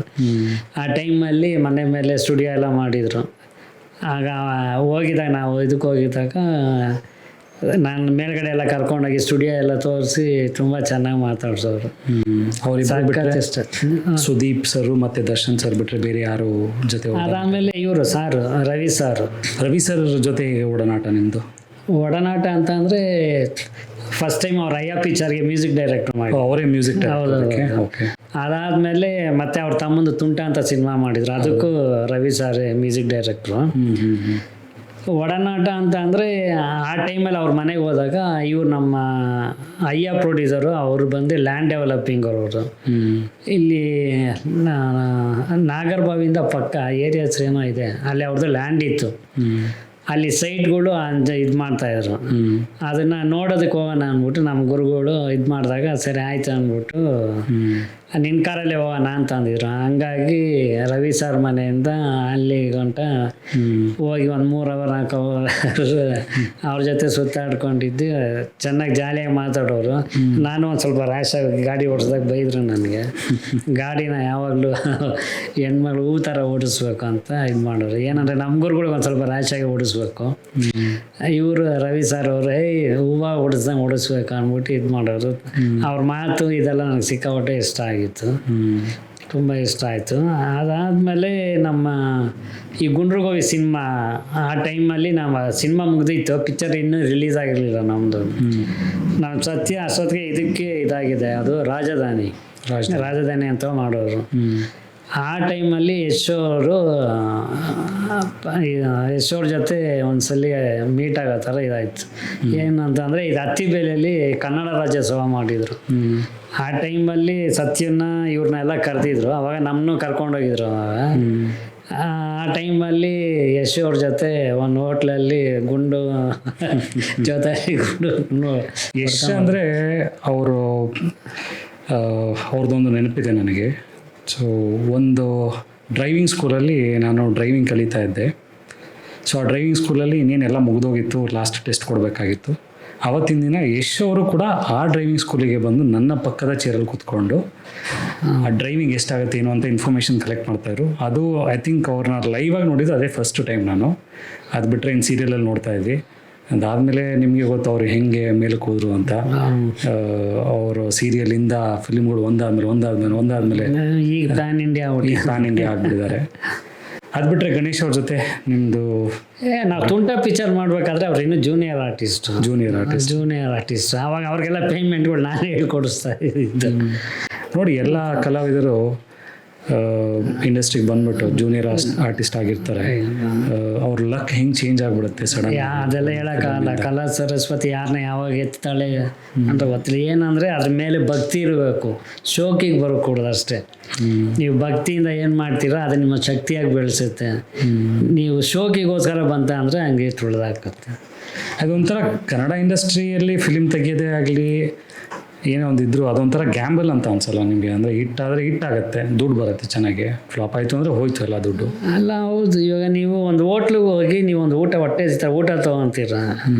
ಆ ಊಟ ಚೆನ್ನಾಗಿದ್ರೆ ತಾನೇ ನೀವು ತಿಂತೀರಾ. ಚೆನ್ನಾಗಿಲ್ಲ ಅಂದರೆ ಏನು ಮಾಡ್ತೀರಾ? ಬಿಟ್ಟು ಬರ್ತೀರಾ. ಹಂಗೆ ಒಂದು ಪಿಕ್ಚರ್ ಚೆನ್ನಾಗಿದೆ ಅಂತ ಅಂದರೆ ನೋಡ್ತೀರಾ. ಚೆನ್ನಾಗಿಲ್ಲ ಅಂತ ಅಂದರೆ ಬೈದ್ಬಿಟ್ಟು ಬರ್ತೀರಾ. ಅಷ್ಟೇ. ಅದು ನಿರ್ದೇಶಕನ ಮೇಲೆ ಇರುತ್ತೆ, ಮೇಕಿಂಗ್ ಮೇಲೆ. ನಾನು ಗೆಲ್ಲಬೇಕು ಅನ್ನಂಗಿದ್ರೆ ಒಳ್ಳೆ ಕತೆ ಇದು ಮಾಡ್ತಾನೆ. ಕೆಲವ್ರಿಗೆ ಇಲ್ಲಿ ಏನಾಗುತ್ತೆ ಅಂತಂದರೆ ನಾನು ಡೈರೆಕ್ಟ್ ಅನ್ಸ್ಕೊಂಡ್ಬಿಡ್ಬೇಕು ಅಂತ ಕೆಲವ್ರಿಗೆ, ಇನ್ನು ಕೆಲವ್ರಿಗೆ ನಾನು ಹೀರೋ ಆಗ್ಬಿಡ್ಬೇಕು ಅಂತ. ಆ ಥರ ಬಂದ್ಬಿಟ್ಟು ಎಡುತ್ತಾರೆ ಅಷ್ಟೇ. ಏನೋ ಒಂದು ಸ್ವಲ್ಪ ದುಡ್ಡು ಕೂಡಿ ಇಟ್ಕೊಂಡಿರ್ತಾರೆ. ಅವ್ರಿಗೇನೇನೋ ಒಂದು ಆಸೆ ಇಟ್ಬಿಟ್ಟು ಬಂದು ಇದು ಮಾಡ್ತಾರೆ. ಇನ್ನೇ ನಾವು ಗೆಲ್ಲಬೇಕು ಅಂತ ಬರಲ್ಲ, ಸುಮ್ಮನೆ ಒಂದು ಶೋಕಿಗೋಸ್ಕರ ಬಂದು ಸುಮ್ಮನೆ ಹೆಸರಿಗೆ ಕನ್ನಡ ಪದಗಳ ಹಾಳು ಮಾಡ್ತಾರೆ. ಕನ್ನಡ ಸಿನಿಮಾ ಚೆನ್ನಾಗಿಲ್ಲ ಅಂತ ಆ ಪಿಕ್ಚರು ಓಡಲ್ಲ, ಹಾಳು ಮಾಡ್ತಾರೆ, ಹೆಸರನ್ನ ಕೆಡಿಸ್ತಾರೆ ಅಷ್ಟೇ. ಓಕೆ. ಸೊ ಇಷ್ಟು ಕಲಾವಿದರ ಜೊತೆ ನಿಮ್ಮದು ಒಡನಾಟ ಇತ್ತು ಅಂದರೆ, ಅವ್ರ ಜೊತೆ ಮೀಟ್ ಮಾಡಿರೋದಾಗಲಿ ನೋಡಿರೋದಾಗಲಿ ಎಲ್ಲ ಆಗಿದೆ. ಅದರಲ್ಲಿ ನಿಮಗೆ ತುಂಬಾ ಒಂದು ಇನ್ಸ್ಪಿರೇಷನ್ ತಗೊಳ್ಳೋ ಅಂಥ ಕಲಾವಿದ ಯಾರು ಕನ್ನಡ ಇಂಡಸ್ಟ್ರಿಯಲ್ಲಿ? ತುಂಬ ಜನ ಇದ್ದಾರೆ. ಯಾಕಂದರೆ ಅವ್ರನ್ನೆಲ್ಲ ನೋಡ್ಕೊಂಡೆ ನಾವು ಬೆಳೆದಿರೋದಲ್ಲ. ನೀವು ಒಬ್ಬರು ಅಂತ ಅಂದರೆ ನಾವು ಅಣ್ಣವ್ರು ಅಂತಲೇ ಹೇಳ್ಬೇಕು. ಯಾಕೆ ನಮ್ಮ ಮನೆ ಎಲ್ಲರೂ ಅಣ್ಣವ್ರು ಹೋಗ್ತಾರೆ. ಅದು ಬಿಟ್ಟರೆ ನಮ್ಮ ಚಿಕ್ಕಮ್ಮನ ಮಗ ಇದ್ದಾರೆ, ಅವರು ರಾಜ್ಕುಮಾರ್ ಅವ್ರ ಬರ್ತ್ಡೇ ದಿವಸ ಏಪ್ರಿಲ್ 24 ಅವರು ಆ ಟೈಮಲ್ಲಿ crypto market stock market crypto market ಕೂಡ ಇರುತ್ತೆ. ಇದನ್ನು ರಾಜ್ಕುಮಾರ ನೆನೆಸ್ಕೊಂಬಿಟ್ಟು ಒಂದು 50 ಲಕ್ಷ ರೂಪಾಯಿ ಇನ್ವೆಸ್ಟ್ ಮಾಡ್ತಾರೆ ಅದಕ್ಕೆ. ಯಾಕೆ ಅವರು ದೇವ್ರ ಮೇಲೆ ಭಕ್ತಿ ಇಲ್ವ ಅವ್ರಿಗೆ? ದೇವರು ಅಂದರೆ ಅವ್ರಿಗೆ ಅದೇನೋ ಅದು ಅವ್ರನ್ನೇ ಕೇಳಬೇಕು. ಆದರೆ ಆ ಟೈಮಲ್ಲಿ ರಾಜ್ಕುಮಾರ ನೆನೆಸ್ಕೊಂಬಿಟ್ಟು ಆಗ್ತಾರೆ ಅಂತ ಹಾಕಿ 2 ವಾರಕ್ಕೆ ಅದು ಡಬ್ಬಲ್ ಆಗುತ್ತೆ. ಅಂದರೆ ರಾಜ್ಕುಮಾರ್ ಅವರ ಒಂದು ಆಶೀರ್ವಾದ ಅವ್ರ ಮೇಲೆ ಬಿದ್ದು ಬಿದ್ದಿದೆ 50 ಲಕ್ಷ 2 ವಾರದಲ್ಲಿ ಡಬಲ್ ಆಗಿದ್ದು ಇವರು ಲಾಭ ಮಾಡ್ಕೊಂಡಿದ್ದಾರೆ. ಹಾಗಿದ್ಮೇಲೆ ಅದು ರಾಜ್ಕುಮಾರ್ ಸಮಾಧಿ, ರಾಜ್ಕುಮಾರ್ ಸಮಾಧಿ ಏನಿದೆ ಅದು ದೇವಸ್ಥಾನನೇ ಅಂತ ಅನ್ಕೊಬಹುದು ನಾವು. ಹೌದು, ಕನ್ನಡ ಚಿತ್ರರಂಗದವ್ರಿಗೆ ಅವ್ರ ಅಭಿಮಾನಿಗಳಿಗೆ ಅದು ದೇವಾಲಯ. ರಾಜ್ಕುಮಾರ್ ಅಲ್ಲಿ 3 ದೇವರುಗಳು ಅವ್ರೆ. ಅಣ್ಣವರು ರಾಜ್ಕುಮಾರ್ ಅವರೊಬ್ಬರು, ಪುನೀತ್ ರಾಜ್ಕುಮಾರ್ ಅವರೊಬ್ಬರು, ತಾಯಿ ಪಾರ್ವತಮ್ಮ ಅವರು, 3 ದೇವತೆಗಳು ಅಲ್ಲೇ ಅವ್ರೆ. ಅದಕ್ಕೋಸ್ಕರನೇ ರಾಜ್ಕುಮಾರ್ ಸಮಾಧಿ ಹತ್ರ ನೀವು ನೋಡಕ್ ಹೋದ್ರೆ ಒಂದಿನನೂ ಜನ ಇಲ್ಲ ಅಂತ ಹೇಳಕ್ಕೆ ಆಗಲ್ಲ. ಜನರ ಒಂದು ಜಾತ್ರೆನೇ ಇರುತ್ತೆ ಅಲ್ಲಿ, ಇದ್ದೇ ಇರುತ್ತೆ ಖಂಡಿತ. ನಾವು ದಿನನಿತ್ಯ ನೋಡ್ತಾನೆ ಇರ್ತೀವಿ ಅಲ್ಲಿ, ಅದು ದೇವಸ್ಥಾನನೇ. ಓಕೆ, ಸೊ ನೀವು ಎಲ್ಲ ನೋಡ್ತಾ ಇರ್ಬೋದು, ಎಲ್ಲ ಪ್ಯಾನ್ ಇಂಡಿಯಾ ಮೂವೀಸ್ ಅಂತ ಮಾಡ್ತಾ ಇದ್ದಾರೆ. ಕಾಂತಾರ ಆಗಿರ್ಬೋದು, KGF ಆಗಿರ್ಬೋದು, ಸಲಾರ್ ಆಗಿರ್ಬೋದು, ಇವೆಲ್ಲ ಪ್ಯಾನ್ ಇಂಡಿಯಾ ಮೂವೀಸ್ ಈ ನಡುವೆ ತುಂಬಾ ಜಾಸ್ತಿ ಆಗಿದೆ. ಹಾಗೆ ಅದರದ್ದು ಪ್ರಾಫಿಟ್ ಲಾಭ ಏನಿದ್ರು 1000 ಕೋಟಿ ಮೇಲೇ ಆಗ್ತಾಯಿದೆ. 15 ಕೋಟಿ ಇನ್ವೆಸ್ಟ್ ಮಾಡಿ 500 ಕೋಟಿ 1000 ಕೋಟಿ ಮಾಡ್ತಾಯಿದೆ. ಅದೇ ಒಂದು 10-15 ವರ್ಷದ ಹಿಂದೆ ಮಾರ್ಕೆಟ್ ಹೇಗಿತ್ತು ಅಂದರೆ ಅವಾಗೆಲ್ಲ ಇಷ್ಟೊಂದೆಲ್ಲ ಇನ್ವೆಸ್ಟ್ಮೆಂಟ್ ಮಾಡ್ತಾನೆ ಇರಲಿಲ್ಲ, ಯಾರು ಲಕ್ಷದಲ್ಲಿ ಇನ್ವೆಸ್ಟ್ ಮಾಡ್ತಾಯಿದ್ರು. ಸೊ ಅವಾಗ ಹೇಗಿತ್ತು ನೀವು ಇಂಡಸ್ಟ್ರಿಯಲ್ಲಿ ಇದ್ದಾಗ? ಅಲ್ಲ, ಇದೇನು ಪ್ಯಾನ್ ಇಂಡಿಯಾ ಅಂತ ಈಗೇನು ಮಾಡ್ತಾ ಇದ್ದಾರಲ್ಲ, ಅದು ಪಾಪ ಅವ್ರಿಗೆ ಗೊತ್ತೈತೋ ಗೊತ್ತಿಲ್ಲ. ಆಗಿನ ಕಾಲಕ್ಕೆ ರಾಜ್ಕುಮಾರ್ ಪಿಕ್ಚರ್ ಅಲ್ಲಿಂದನೇ ಸ್ಟಾರ್ಟ್ ಆಗಿತ್ತು ಡಬ್ಬಿಂಗ್ ಆಗೋದನ್ನು. ಈಗ ಇವ್ರುಗಳು ಪ್ಯಾನ್ ಇಂಡಿಯಾ ಅಂತ ಹೊಸದಾಗಿ ಇಟ್ಕೊಂಡು ಇದು ಮಾಡ್ತಾ ಇದ್ದಾರೆ ಅಷ್ಟೇ. ರಾಜ್ಕುಮಾರ್ ಕಾಲಕ್ಕೆ ಅವಾಗಲೇ ಬೇಡರ ಕಣ್ಣಪ್ಪನೇ 5 ಲ್ಯಾಂಗ್ವೇಜ್ಗೂ ಏನೋ ಡಬ್ಬಿಂಗ್ ಆಗಿದೆ. 5 ಲ್ಯಾಂಗ್ವೇಜ್ ಡಬ್ಬಿಂಗ್ ಆಗಿದೆ. ಹೌದು, ಬಟ್ ಆಲ್ರೆಡಿ ತೆಲುಗುವಲ್ಲಿ ಇನ್ನೊಬ್ರು ಅದೇ ಒಂದು ಥೀಮ್ನ ಇಟ್ಕೊಂಡು, ಇಲ್ಲ ಅದೇ ಒಂದು ಸ್ಟೋರಿ ಇಟ್ಕೊಂಡು ಮಾಡಿದ್ರಲ್ಲ ಆಲ್ರೆಡಿ. ಇಲ್ಲ, ನಾವು ಗೊತ್ತಿರೋದು ಬುಕ್ಕಲ್ಲಿ ಬಂದಿರೋ ವಿಷಯಗಳು. ಅಣ್ಣವ್ರದ್ದು ತುಂಬ ಪಿಕ್ಚರ್ಗಳು ಆ ಥರ ಆಗಿದೆ. ಈಗ ಇದಕ್ಕೆ ಹೊಸ ಬಣ್ಣಗಳು ಕಟ್ಕೊಂಡು ಇವ್ರು ಪ್ಯಾನ್ ಇಂಡಿಯಾ ಅಂತ ಇದು ಮಾಡ್ಕೊಳ್ತಾ ಇದ್ದಾರೆ ಒಂದು. ಮತ್ತು ನೀವು 15 ವರ್ಷದ ಹಿಂದೆ ಅಂತ ಏನಂದ್ರಲ್ಲ, ಅವಾಗೆಲ್ಲ ಭಾಷಾಭಿಮಾನಗಳಿತ್ತು. ಕನ್ನಡ ಸಿನಿಮಾ ಕನ್ನಡನೇ ಅಂದ್ಬಿಟ್ಟು ಬಿಸ್ನೆಸ್ ಮಾರ್ಕೆಟ್ ಆಯ್ತಾ ಇದ್ದಂಗೆ ಏನು ಮಾಡ್ಕೊಂಡ್ರು ಇವರು, ತಮಿಳ್ ಆರ್ಟಿಸ್ಟ್ನ ತೆಲುಗು ಆರ್ಟಿಸ್ಟ್ಗಳನ್ನ ಹಾಕ್ಕೊಂಡು ಡಬ್ಬಿಂಗ್ಗಳು ಮಾಡೋಕ್ಕೆ ಸ್ಟಾರ್ಟ್ ಮಾಡಿದ್ರು ಅಷ್ಟೇ. ಆಮೇಲೆ ಹೀರೋಗಳನ್ನ ನಾವೇನಕ್ಕೆ ಬೇರೆ ಭಾಷೆಗೆ ಹೋಗ್ಬಾರ್ದು ಹಂಗೆ ಅಂದ್ಕೊಂಡು ಕನ್ನಡದಲ್ಲಿ ತೆಗ್ಬಿಟ್ಟು ಅದನ್ನೇ ತಮಿಳು ತೆಲುಗು ಮಾಡಿ ಅವ್ರಿಗೆ ರೆಕಮೆಂಡೇಶನ್ ಜಾಸ್ತಿ ಬರೋ ಥರ ಮಾಡಿಕೊಂಡು ಈ ಪದನ ಹುಟ್ಟಾಕೊಂಡ್ರು ಅಷ್ಟೇ. ಅಂದರೆ ಕಮರ್ಷಿಯಲ್ ಫಿಲ್ಮ್ಸ್ ಮಾಡಿ ದುಡ್ಡು ಮಾಡ್ಕೊಳ್ಳೋ ಥರ ಎಲ್ಲರೂ ಪ್ರಯತ್ನ ಪಡ್ತಾ ಇದ್ದಾರೆ ಅಂತ ಅನ್ಸುತ್ತಲ್ವಾ? ಒಂದು ಲೆಕ್ಕದಲ್ಲಿ ನೋಡೋಕೆ ಹೋದ್ರೆ ಹೌದು. ಮುಂಚೆ ಆದರೆ ಸ್ಟೋರೀಸ್ಗಳು ಒಂದು ಕತೆ ಅಂತ ಬಂದರೆ, ರಾಜ್ಕುಮಾರ್ ಅವ್ರದ್ದೇ ತೊಗೊಳ್ಳಿ, ವಿಷ್ಣುವರ್ಧನ್ ತೊಗೊಳ್ಳಿ, ಅಂಬರೀಷ್ ತೊಗೊಳ್ಳಿ, ಅದು ಒಂದು ಕತೆ ಅಂತ ಬಂದರೆ ಅದರಲ್ಲಿ ಸಾರಾಂಶ ತುಂಬ ಇರ್ತಿತ್ತು. ಹೌದು, ಅವ್ರದ್ದೆಲ್ಲ ಸಾಮಾಜಿಕ ಕಳಕಳಿ ಇರೋದು, ಕೌಟುಂಬಿಕ ಚಿತ್ರ, ಅದು ಕುಟುಂಬದವರೆಲ್ಲ ಒಟ್ಟಾಗಿ ಕೂತ್ಕೊಂಡು ನೋಡೋ ಅಂಥ ಸಿನಿಮಾಗಳು ಅವ್ರದ್ದೆಲ್ಲ. ಈಗ ಬರೋರ್ದೆಲ್ಲ ಕೊಡಿ ಅಂತ. ಅದು ಮಾತಾಡ್ರಿ ಕಂಪಲ್ಸರಿ ಇರಬೇಕು, ಹಾಡು ರಂಗನಾಚಗಳು ಹಾಡುಗಳು ಇರಬೇಕು. ಏನು ಹೀರೋ ಒಂದೇಟು ಹೊಡೆದ ಅಂದರೆ 100 ರೌಂಡ್ ಹೊಡಿಬೇಕು ವಿಲನ್ನು. ಒಂದಷ್ಟು ನಟರ ಮತ್ತು ನಟಿಯರ ಒಡನಾಟಗಳನ್ನ ನೀವು ಹೇಳಿದ್ರಿ. ಅಂಬರೀಷ್ ಅವರ ಒಡನಾಟ ಬಗ್ಗೆ ಒಂದಷ್ಟು ಇದು ಇನ್ಫಾರ್ಮೇಷನ್ ಇದ್ದರೆ ಹೇಳಿ. ಇಲ್ಲ, ಅಂಬರೀಷ್ ಅವ್ರ ಹತ್ರ ಅವ್ರ ಮನೆಗೆಲ್ಲ ಹೋಗಿದ್ದೀವಿ, ನೋಡಿದ್ದೀವಿ, ಮಾತಾಡ್ಸಿದ್ದೀವಿ. ಯಾಕಂದರೆ ನಮ್ಮ ಗುರುಗಳು ಓಂ ಪ್ರಕಾಶ್ ಅವರು ಓನ್ ಬ್ಯಾನರ್ ಮಾಡಿದಾಗ ಅವ್ರ 3 ಪಿಕ್ಚರ್ ಏನು ಮಾಡಿದ್ರು, ಆ 3 ಪಿಕ್ಚರ್ಗೂ ಫಸ್ಟ್ ಇನ್ವಿಟೇಷನ್ನು ಅವ್ರ ಮನೆಗೆ ಹೋಗಿ ಕೊಡ್ತಾ ಇದ್ದು. ಯಾಕಂದ್ರೆ ನಮ್ಮ ಗುರುಗಳಿಗೆ ಅಂಬರೀಷ್ ಅವರು ಅಂತಂದರೆ ಸಿಕ್ಕಾಪಟ್ಟೆ ಭಕ್ತಿ ಜಾಸ್ತಿ. 3 ಪಿಕ್ಚರ್ ಇನ್ವಿಟೇಷನ್ನು, 2 ಪಿಕ್ಚರ್ದು ಮನೆಗೆ ಹೋಗಿದ್ವಿ, ಇನ್ನೊಂದು ಪಿಕ್ಚರ್ ಏರ್ಪೋರ್ಟ್ಗೆ ಕೊಟ್ಬಿಟ್ಟಿದ್ರು. ಆವಾಗ ಅಲ್ಲೋಗಿ ಕೊಟ್ಟಿದ್ವಿ. ಏನಂದರೆ ಅವರು ರಾಕೆಟ್ ಸ್ಪೀಡ್ ಗಾಡಿ ಓಡಿಸೋದು, ಹಂಗಾಗಿ ಅವ್ರನ್ನ ಫಾಲೋ ಮಾಡೋಕೆ ಆಯ್ತಾ ಇರಲಿಲ್ಲ ನಾನು. ಹಂಗಾಗಿ ಏರ್ಪೋರ್ಟ್ಗೆ ಸಾರೇ ಹೋಗಿದ್ರು, ನಮ್ಮ ಗುರುಗಳು ಓಂ ಪ್ರಕಾಶ್ ಅವರೇ ಹೋಗಿದ್ರು. ಅದು ಬಿಟ್ಟರೆ ಇನ್ನು 2 ಸಲ ಮನೆಗೆ ಹೋಗಿದ್ವಿ. ಅಷ್ಟೇ, ಅವ್ರನ್ನ ನನ್ನ ಜೊತೆಲಿ ಕಾರಲ್ಲಿ ಕೂರಿಸ್ಕೊಂಡು ಓಡಿಸಿಲ್ಲ. ಸೊ ನಿಮಗೆ ಗೊತ್ತಿರ್ಬೋದು, ಎಲ್ಲ ಫಿಲ್ಮ್ಗಳು ಈಗ ಬರ್ತಾ ಇರೋದು ನಮ್ಮ ಎಕ್ಸಿಸ್ಟಿಂಗ್ ಹೀರೋಸ್ ಏನಿದ್ದಾರೆ ಅವ್ರಗಳದೇ ಫಿಲ್ಮ್ಗಳು ಬರ್ತಾ ಇರೋದು. ಹೊಸ ಪರಿಚಯಗಳು ಜಾಸ್ತಿ ಜಾಸ್ತಿ ಅನ್ನೋದಕ್ಕಿಂತ ಅದು ಆಗ್ತಾನೆ ಇಲ್ಲ ಅಂತಲೇ ಹೇಳ್ಬೋದು. ಅದು ಯಾಕಿರ್ಬೋದು? ಅಲ್ಲ, ಯಾಕಿರ್ಬೋದು ಅಂತ ಅಂದರೆ, ಈಗ ಸಿನಿಮಾ ಮೇಲೆ ಪ್ರೀತಿ ಇರೋರು ಯಾರು ಮಾಡ್ತಾ ಇಲ್ಲ. ಎಲ್ಲ ಶೋಕಿಗೋಸ್ಕರ ಬರೋರು ಇದಾಗಿದ್ದಾರೆ. ನಾನು ಸಡನ್ ಹೀರೋ ಆಗ್ಬಿಡ್ಬೇಕು, ಇನ್ನೊಬ್ಬ ಡೈರೆಕ್ಟರ್ ಆಗ್ಬಿಡ್ಬೇಕು, ಹೀರೋಯಿನ್ ಆಗ್ಬಿಡ್ಬೇಕು ಅಂದ್ಬಿಟ್ಟು ಅವ್ರವ್ರು ಇದು ಮಾಡ್ಕೊಂಡು ಬರ್ತಾರೆ. ದುಡ್ಡು ಕೊಟ್ಟು ನೋಡೋನು, ಫಸ್ಟ್ ಆಡಿಯನ್ಸ್ ಪಲ್ಸ್ ತಿಳ್ಕೊಬೇಕು. ಆಡಿಯನ್ಸ್ ಪಲ್ಸ್ ನೋಡ್ಕೊಂಡು ಅವ್ನು ಏನು ಇಷ್ಟಪಡ್ತಾನ ಅದನ್ನು ತೋರಿಸ್ರೆ ಜನ ನೋಡ್ತಾರೆ. ಈಗ ರೀಸೆಂಟಾಗಿ ನೀವು ಈ ಸಿನಿಮಾ ನೋಡಿದ್ದೀರಾ, ಸೂಫ್ರಮ್ಸು? ಹಾಂ, ಸೂಫ್ರಮ್ಸು ನೋಡಿದ್ವಿ ತುಂಬ. ಅದರಲ್ಲಿ ರಾಜ್ ಬಿ ಶೆಟ್ಟಿ ಒಬ್ರು ಬಿಟ್ಟರೆ ಇನ್ಯಾರಪ್ಪ ಇದ್ದಾರೆ? ಇವ್ರು ಬಿಡಿ, ಆ ರವಿ ಅಣ್ಣ ಕ್ಯಾರೆಕ್ಟರ್ ಮಾಡಿರೋರು ಸಣ್ಣ ಕ್ಯಾರೆಕ್ಟರ್ ಇದ್ರಲ್ಲಿ ಮಾಡಿದ್ದಾರೆ. ಅವ್ರು ಬಿಟ್ಟರೆ ಇನ್ನೆಲ್ಲ ಹೊಸಬ್ರೆ ಅಲ್ವಾ? ಹೌದು. ಓಡ್ಲಿಲ್ವ ಸಿನಿಮಾ? ಹೌದು, ತುಂಬಾ ಚೆನ್ನಾಗಿ ಓಡ್ತು. ಹಾಂ, ಮತ್ತು ಅವ್ರಿಗೆ ಮುಂದೆ ಫ್ಯೂಚರ್ ಇದೆ ಅಂತ ಅನ್ಸುತ್ತಾ? ಖಂಡಿತ ಅದೇ ಥರ ಸಿನಿಮಾ ಕೊಟ್ಟರೆ ಜನ ನೋಡ್ತಾರೆ. ನೀವು ಹೊಸ ಅವತಾರದಲ್ಲಿ ಕೊಡಿ, ನೀವು ಜನ ಇಷ್ಟಪಡೋ ಥರ. ನಾನು ಹೀರೋ ಆಗ್ಬೇಕು ಅಂದ್ಬಿಟ್ಟು ನನ್ನ ಇಷ್ಟಕ್ಕೆ ನಾನೇ ದೊಡ್ಡ ಇದು ಮಾಡಿ ಬಿಲ್ಡಪ್ಗಳು ಕೊಟ್ಕೊಂಡ್ಬಿಟ್ರೆ ದುಡ್ಡು ಕೊಟ್ಟು ನೋಡ್ಬೇಕಲ್ಲಪ್ಪ. ಅದೇ ನೀವು ಸ್ಟೋರಿ ತೊಗೊಳಕ್ಕೆ ಹೋದರೆ, ಈಗ ನೀವು ಕಾಂತಾರನೇ ತೊಗೊಳ್ಳಿ, KGF ತೊಗೊಳ್ಳಿ, ಇಲ್ಲ ಸಲಾರ್ ತೊಗೊಳ್ಳಿ, ಇದೆಲ್ಲ ಒಂದು ಹೈ ಬಜೆಟ್ ಫಿಲ್ಮ್ಗಳೇ. ಸ್ಟೋರಿಗಳು ತುಂಬ ಚೆನ್ನಾಗಿರೋವಂಥ ಒಂದು ಸ್ಟೋರಿಗಳೇ. ಅದು ಬಿಟ್ಟರೆ ಬೇರೆ ಯಾವುದೋ ಒಂಥರ ನೋಡೋವಂಥ ಸ್ಟೋರಿಗಳೇ ಈಗ ಬರ್ತಾ ಇಲ್ಲ. ಅಲ್ಲ, ಯಾಕಿಲ್ಲ ಸ್ಟೋರಿಗಳು? ಸ್ಟೋರಿ ಇಲ್ಲ ಅನ್ನೋ ತಪ್ಪು. ಅದು ಕೆಲವ್ರು ಅವಕಾಶಕ್ಕೋಸ್ಕರ ಕಾಯ್ತಾ ಇದ್ದಾರೆ, ಅವ್ರಿಗೆ ಸಿಕ್ಕಿಲ್ಲ ಅಷ್ಟೇ. ಕತೆಗಳ್ಗೇನು ಬರೋಣ, ಕತೆಗಳು ಮಾಡ್ಬೇಕನ್ನೋರು ತುಂಬ ಜನ ಇದ್ದಾರೆ, ಅವ್ರಿಗೆ ಅವಕಾಶಗಳಿಲ್ಲ. ಇಲ್ಲೇನಾಗಿದೆ, ಇಲ್ಲಿ ನಿನ್ನ ಹತ್ರ 50 ಲಕ್ಷ ರೂಪಾಯಿ ಇತ್ತ ಅಂತ ಅಂದರೆ ನೀನು ಹೀರೋ ಆಗ್ಬಿಡ್ಬೇಕು. ನಿನ್ನ ಮಾತು ಯಾರು ಕೇಳ್ತಾನೆ ಅವ್ನು ಇಟ್ಕೊಂಬಿಟ್ಟು ನೀನೇ ಡೈರೆಕ್ಟ್ರ್ ಮಾಡ್ಬಿಡ್ತೀಯ. ನಾನು ಹೇಳ್ದಂಗೆ ಮಾಡ ಅಂದ್ಬಿಟ್ಟು ಹೆಸ್ರಿಗೆ ಮಾತ್ರ ಅವ್ನು ಡೈರೆಕ್ಟ್ರು. ಇವನೇನು ಹೇಳ್ತಾನೆ, ಹೀರೋದು ಬಂಡವಾಳ ಹಾಕಿರೋನು, ಅವನೇನು ಹೇಳ್ತಾನೆ ಅದನ್ನು ಮಾಡಬೇಕು. ಆ ಥರ ಪುಡಿ ಕಾಸುಗಳು ಇಟ್ಕೊಂಡು ಮಾಡ್ಕೊಂಡು ಬಂದು ಸುಮ್ಮನೆ ಇಂಡಸ್ಟ್ರಿನ ಹಾಳು ಮಾಡ್ತಾ ಇದ್ದಾರೆ ಅಷ್ಟೇ. ಅದನ್ನ ನೋಡ್ಬಿಟ್ಟು ಕನ್ನಡ ಪಿಕ್ಚರ್ ಇಷ್ಟೇ ಅಂತ ಹೇಳ್ತಾ ಇದ್ದಾರೆ. ಕನ್ನಡ ಪಿಕ್ಚರ್ ಓಡಲ್ಲ ಅಂದ್ಬಿಟ್ಟು ಮರ್ಯಾದೆ ತೆಗಿತಾ ಇದ್ದಾರೆ ಅಷ್ಟೇ. ಒಳ್ಳೆ ಕತೆ ಕೊಡ್ರಿ, ಯಾಕೆ ನೋಡಲ್ಲ? ಸೊ ಒಂದಷ್ಟು ಫಿಲಿಮ್ಗಳು ರಿಲೀಸ್ ಆಗುತ್ತೆ, ಪ್ಯಾನ್ ಇಂಡಿಯಾ ಮೂವೀಸ್ಗೆಲ್ಲ ಓಡುತ್ತೆ. ಒಂದಷ್ಟು ಫಿಲ್ಮು ರಿಲೀಸ್ ಆಗಿ ಕೂಡ ನಾರ್ಮಲಾಗಿ ಓಡುತ್ತೆ, ಪ್ಯಾನ್ ಇಂಡಿಯಾ ಇಲ್ಲದೆ ಇದ್ರು ಕೂಡ. ಅಂದರೆ ಸರ್ಕಾರ, ಅಂದರೆ ಕರ್ನಾಟಕ ರಾಜ್ಯದಲ್ಲೆಲ್ಲ ಓಡುತ್ತೆ. ಮ್ಯಾಕ್ಸಿಮಮ್ ಫಿಲ್ಮ್ಗಳೆಲ್ಲ ಬಾಕ್ಸಲ್ಲೇ ಇರುತ್ತೆ ಅನ್ಸುತ್ತಾ?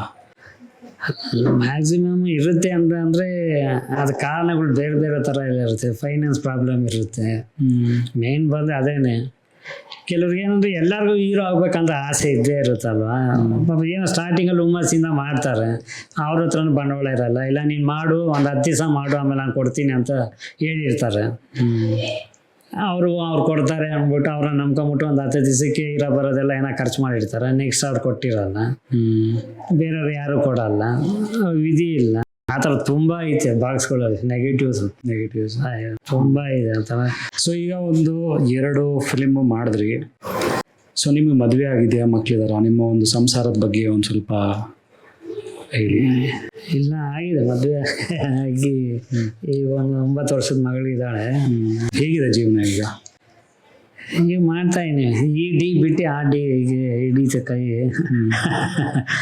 ಮತ್ತು ಡ್ರೈವಿಂಗ್ ಮಾಡ್ಕೊಂಡೇ ಇದ್ದೀನಿ. ಈಗ ಸುಧೀಂದ್ರ ಭಟ್ ಅಂತ ಅವ್ರ ಜೊತೆ ಅವ್ರು ಬಂದು ಈಗ ಪ್ರೆಸೆಂಟ್ RV ಆಸ್ಪತ್ರೆಯಲ್ಲಿ CO ಆಗಿದ್ದಾರೆ, ಅವರು ಯುನೈಟೆಡ್. ಓಕೆ. ಅವ್ರ ಜೊತೆ ಡ್ರೈವಿಂಗ್ ಆಗಿದ್ದೀನಿ. ಅವರು ನನ್ನ ಓಂ ಪ್ರಕಾಶ್ ಅವ್ರು ಇದ್ದಂಗೆ. ಯಾಕಂದರೆ ಇವರು ನನ್ನ 2ನೇ ಓಂ ಪ್ರಕಾಶ್ ಇದ್ದಂಗೆ. ಹೌದೌದು. ಯಾಕಂತಂದರೆ ಅವರು ನನ್ನ ಮನೆ ಮಗನ ಥರ ನೋಡ್ಕೊತಾವ್ರೆ. ಹಂಗಾಗಿ ನಾನು ಅವ್ರ ಹತ್ರ ಕೆಲಸ ಮಾಡ್ತಾಯಿದ್ದೀನಿ ಅಂತ ಯೋಚನೆ ಇಲ್ಲ ನನಗೆ. ನಮ್ಮ ಮನೇಲೆ ನಾನು ಇದ್ದೀನಿ ಅನ್ನೋ ಥರ ಫೀಲಿಂಗ್ ಇದೆ. ಜೊತೆಗೆ ಏನಂದರೆ ಅವ್ರಿಗೆ ಸಿನಿಮಾ ಅಂದರೆ ತುಂಬ ಅವ್ರಿಗೂ ಇಷ್ಟ. ಎಲ್ಲ ಸಿನಿಮಾಗಳು ನೋಡ್ತಾರೆ ಅವರಷ್ಟೇ, ಅವ್ರ ಮನೆ, ಅವ್ರ ಮಿಸ್ಸಸ್ ಅವರೆಲ್ಲ. ಪಿಕ್ಚರ್ಗಳು ಚೆನ್ನಾಗಿದ್ರೆ ನಾನು ಹೋಗಿ ನೋಡಿ ಅಂದ್ಬಿಟ್ಟು ಅವರೇ ಟಿಕೆಟ್ ಬುಕ್ ಮಾಡಿ ಕಳಿಸ್ತಾರೆ. ಹಂಗಾಗಿ ಅವ್ರ ಜೊತೆ ಈಗ ಇದ್ದೀನಿ, ಈಗ ಪ್ರೆಸೆಂಟ್ ಡ್ರೈವಿಂಗ್ ಮಾಡ್ಕೊಂಡಿದ್ದೀನಿ. ಹಾಗಿದ್ರೆ ಮುಂದೆ ಏನು? ಮುಂದೆ ನಿಮಗೆ ಅವಕಾಶಗಳು ಹುಡ್ಕೊಂಬಂದರೆ ವಾಪಸ್ ED-ಯಿಂದ RD-ಗೆ ಬರ್ತೀರಾ? ಖಂಡಿತ ಬರ್ತೀನಿ. ಅವಕಾಶಗಳು ಬಂದರೆ ಖಂಡಿತ ಬರ್ತೀನಿ. ನಿಮಗೆ ಅವಕಾಶಗಳು ಹುಡ್ಕೊಂಬರಲಿ ಅಂತ ನಾವು ಕೂಡ ಹಾರೈಸ್ತೀವಿ. ಒಳ್ಳೆಯದಾಗಲಿ. Okay, thank you. ಮತ್ತು ನನ್ನ ಎಲ್ಲರ ಮುಂದೆ ಮತ್ತೆ ತಂದು ನಿಲ್ಲಿಸಿದ್ದಕ್ಕೆ ಕ್ಯಾಮ್ರಾ ಮುಂದೆ ನಿಮ್ಮ G&G ಸ್ಮಾರ್ಟ್ ಲೈಟ್ಗೆ ಒಳ್ಳೆಯದಾಗಲಿ. Thank you.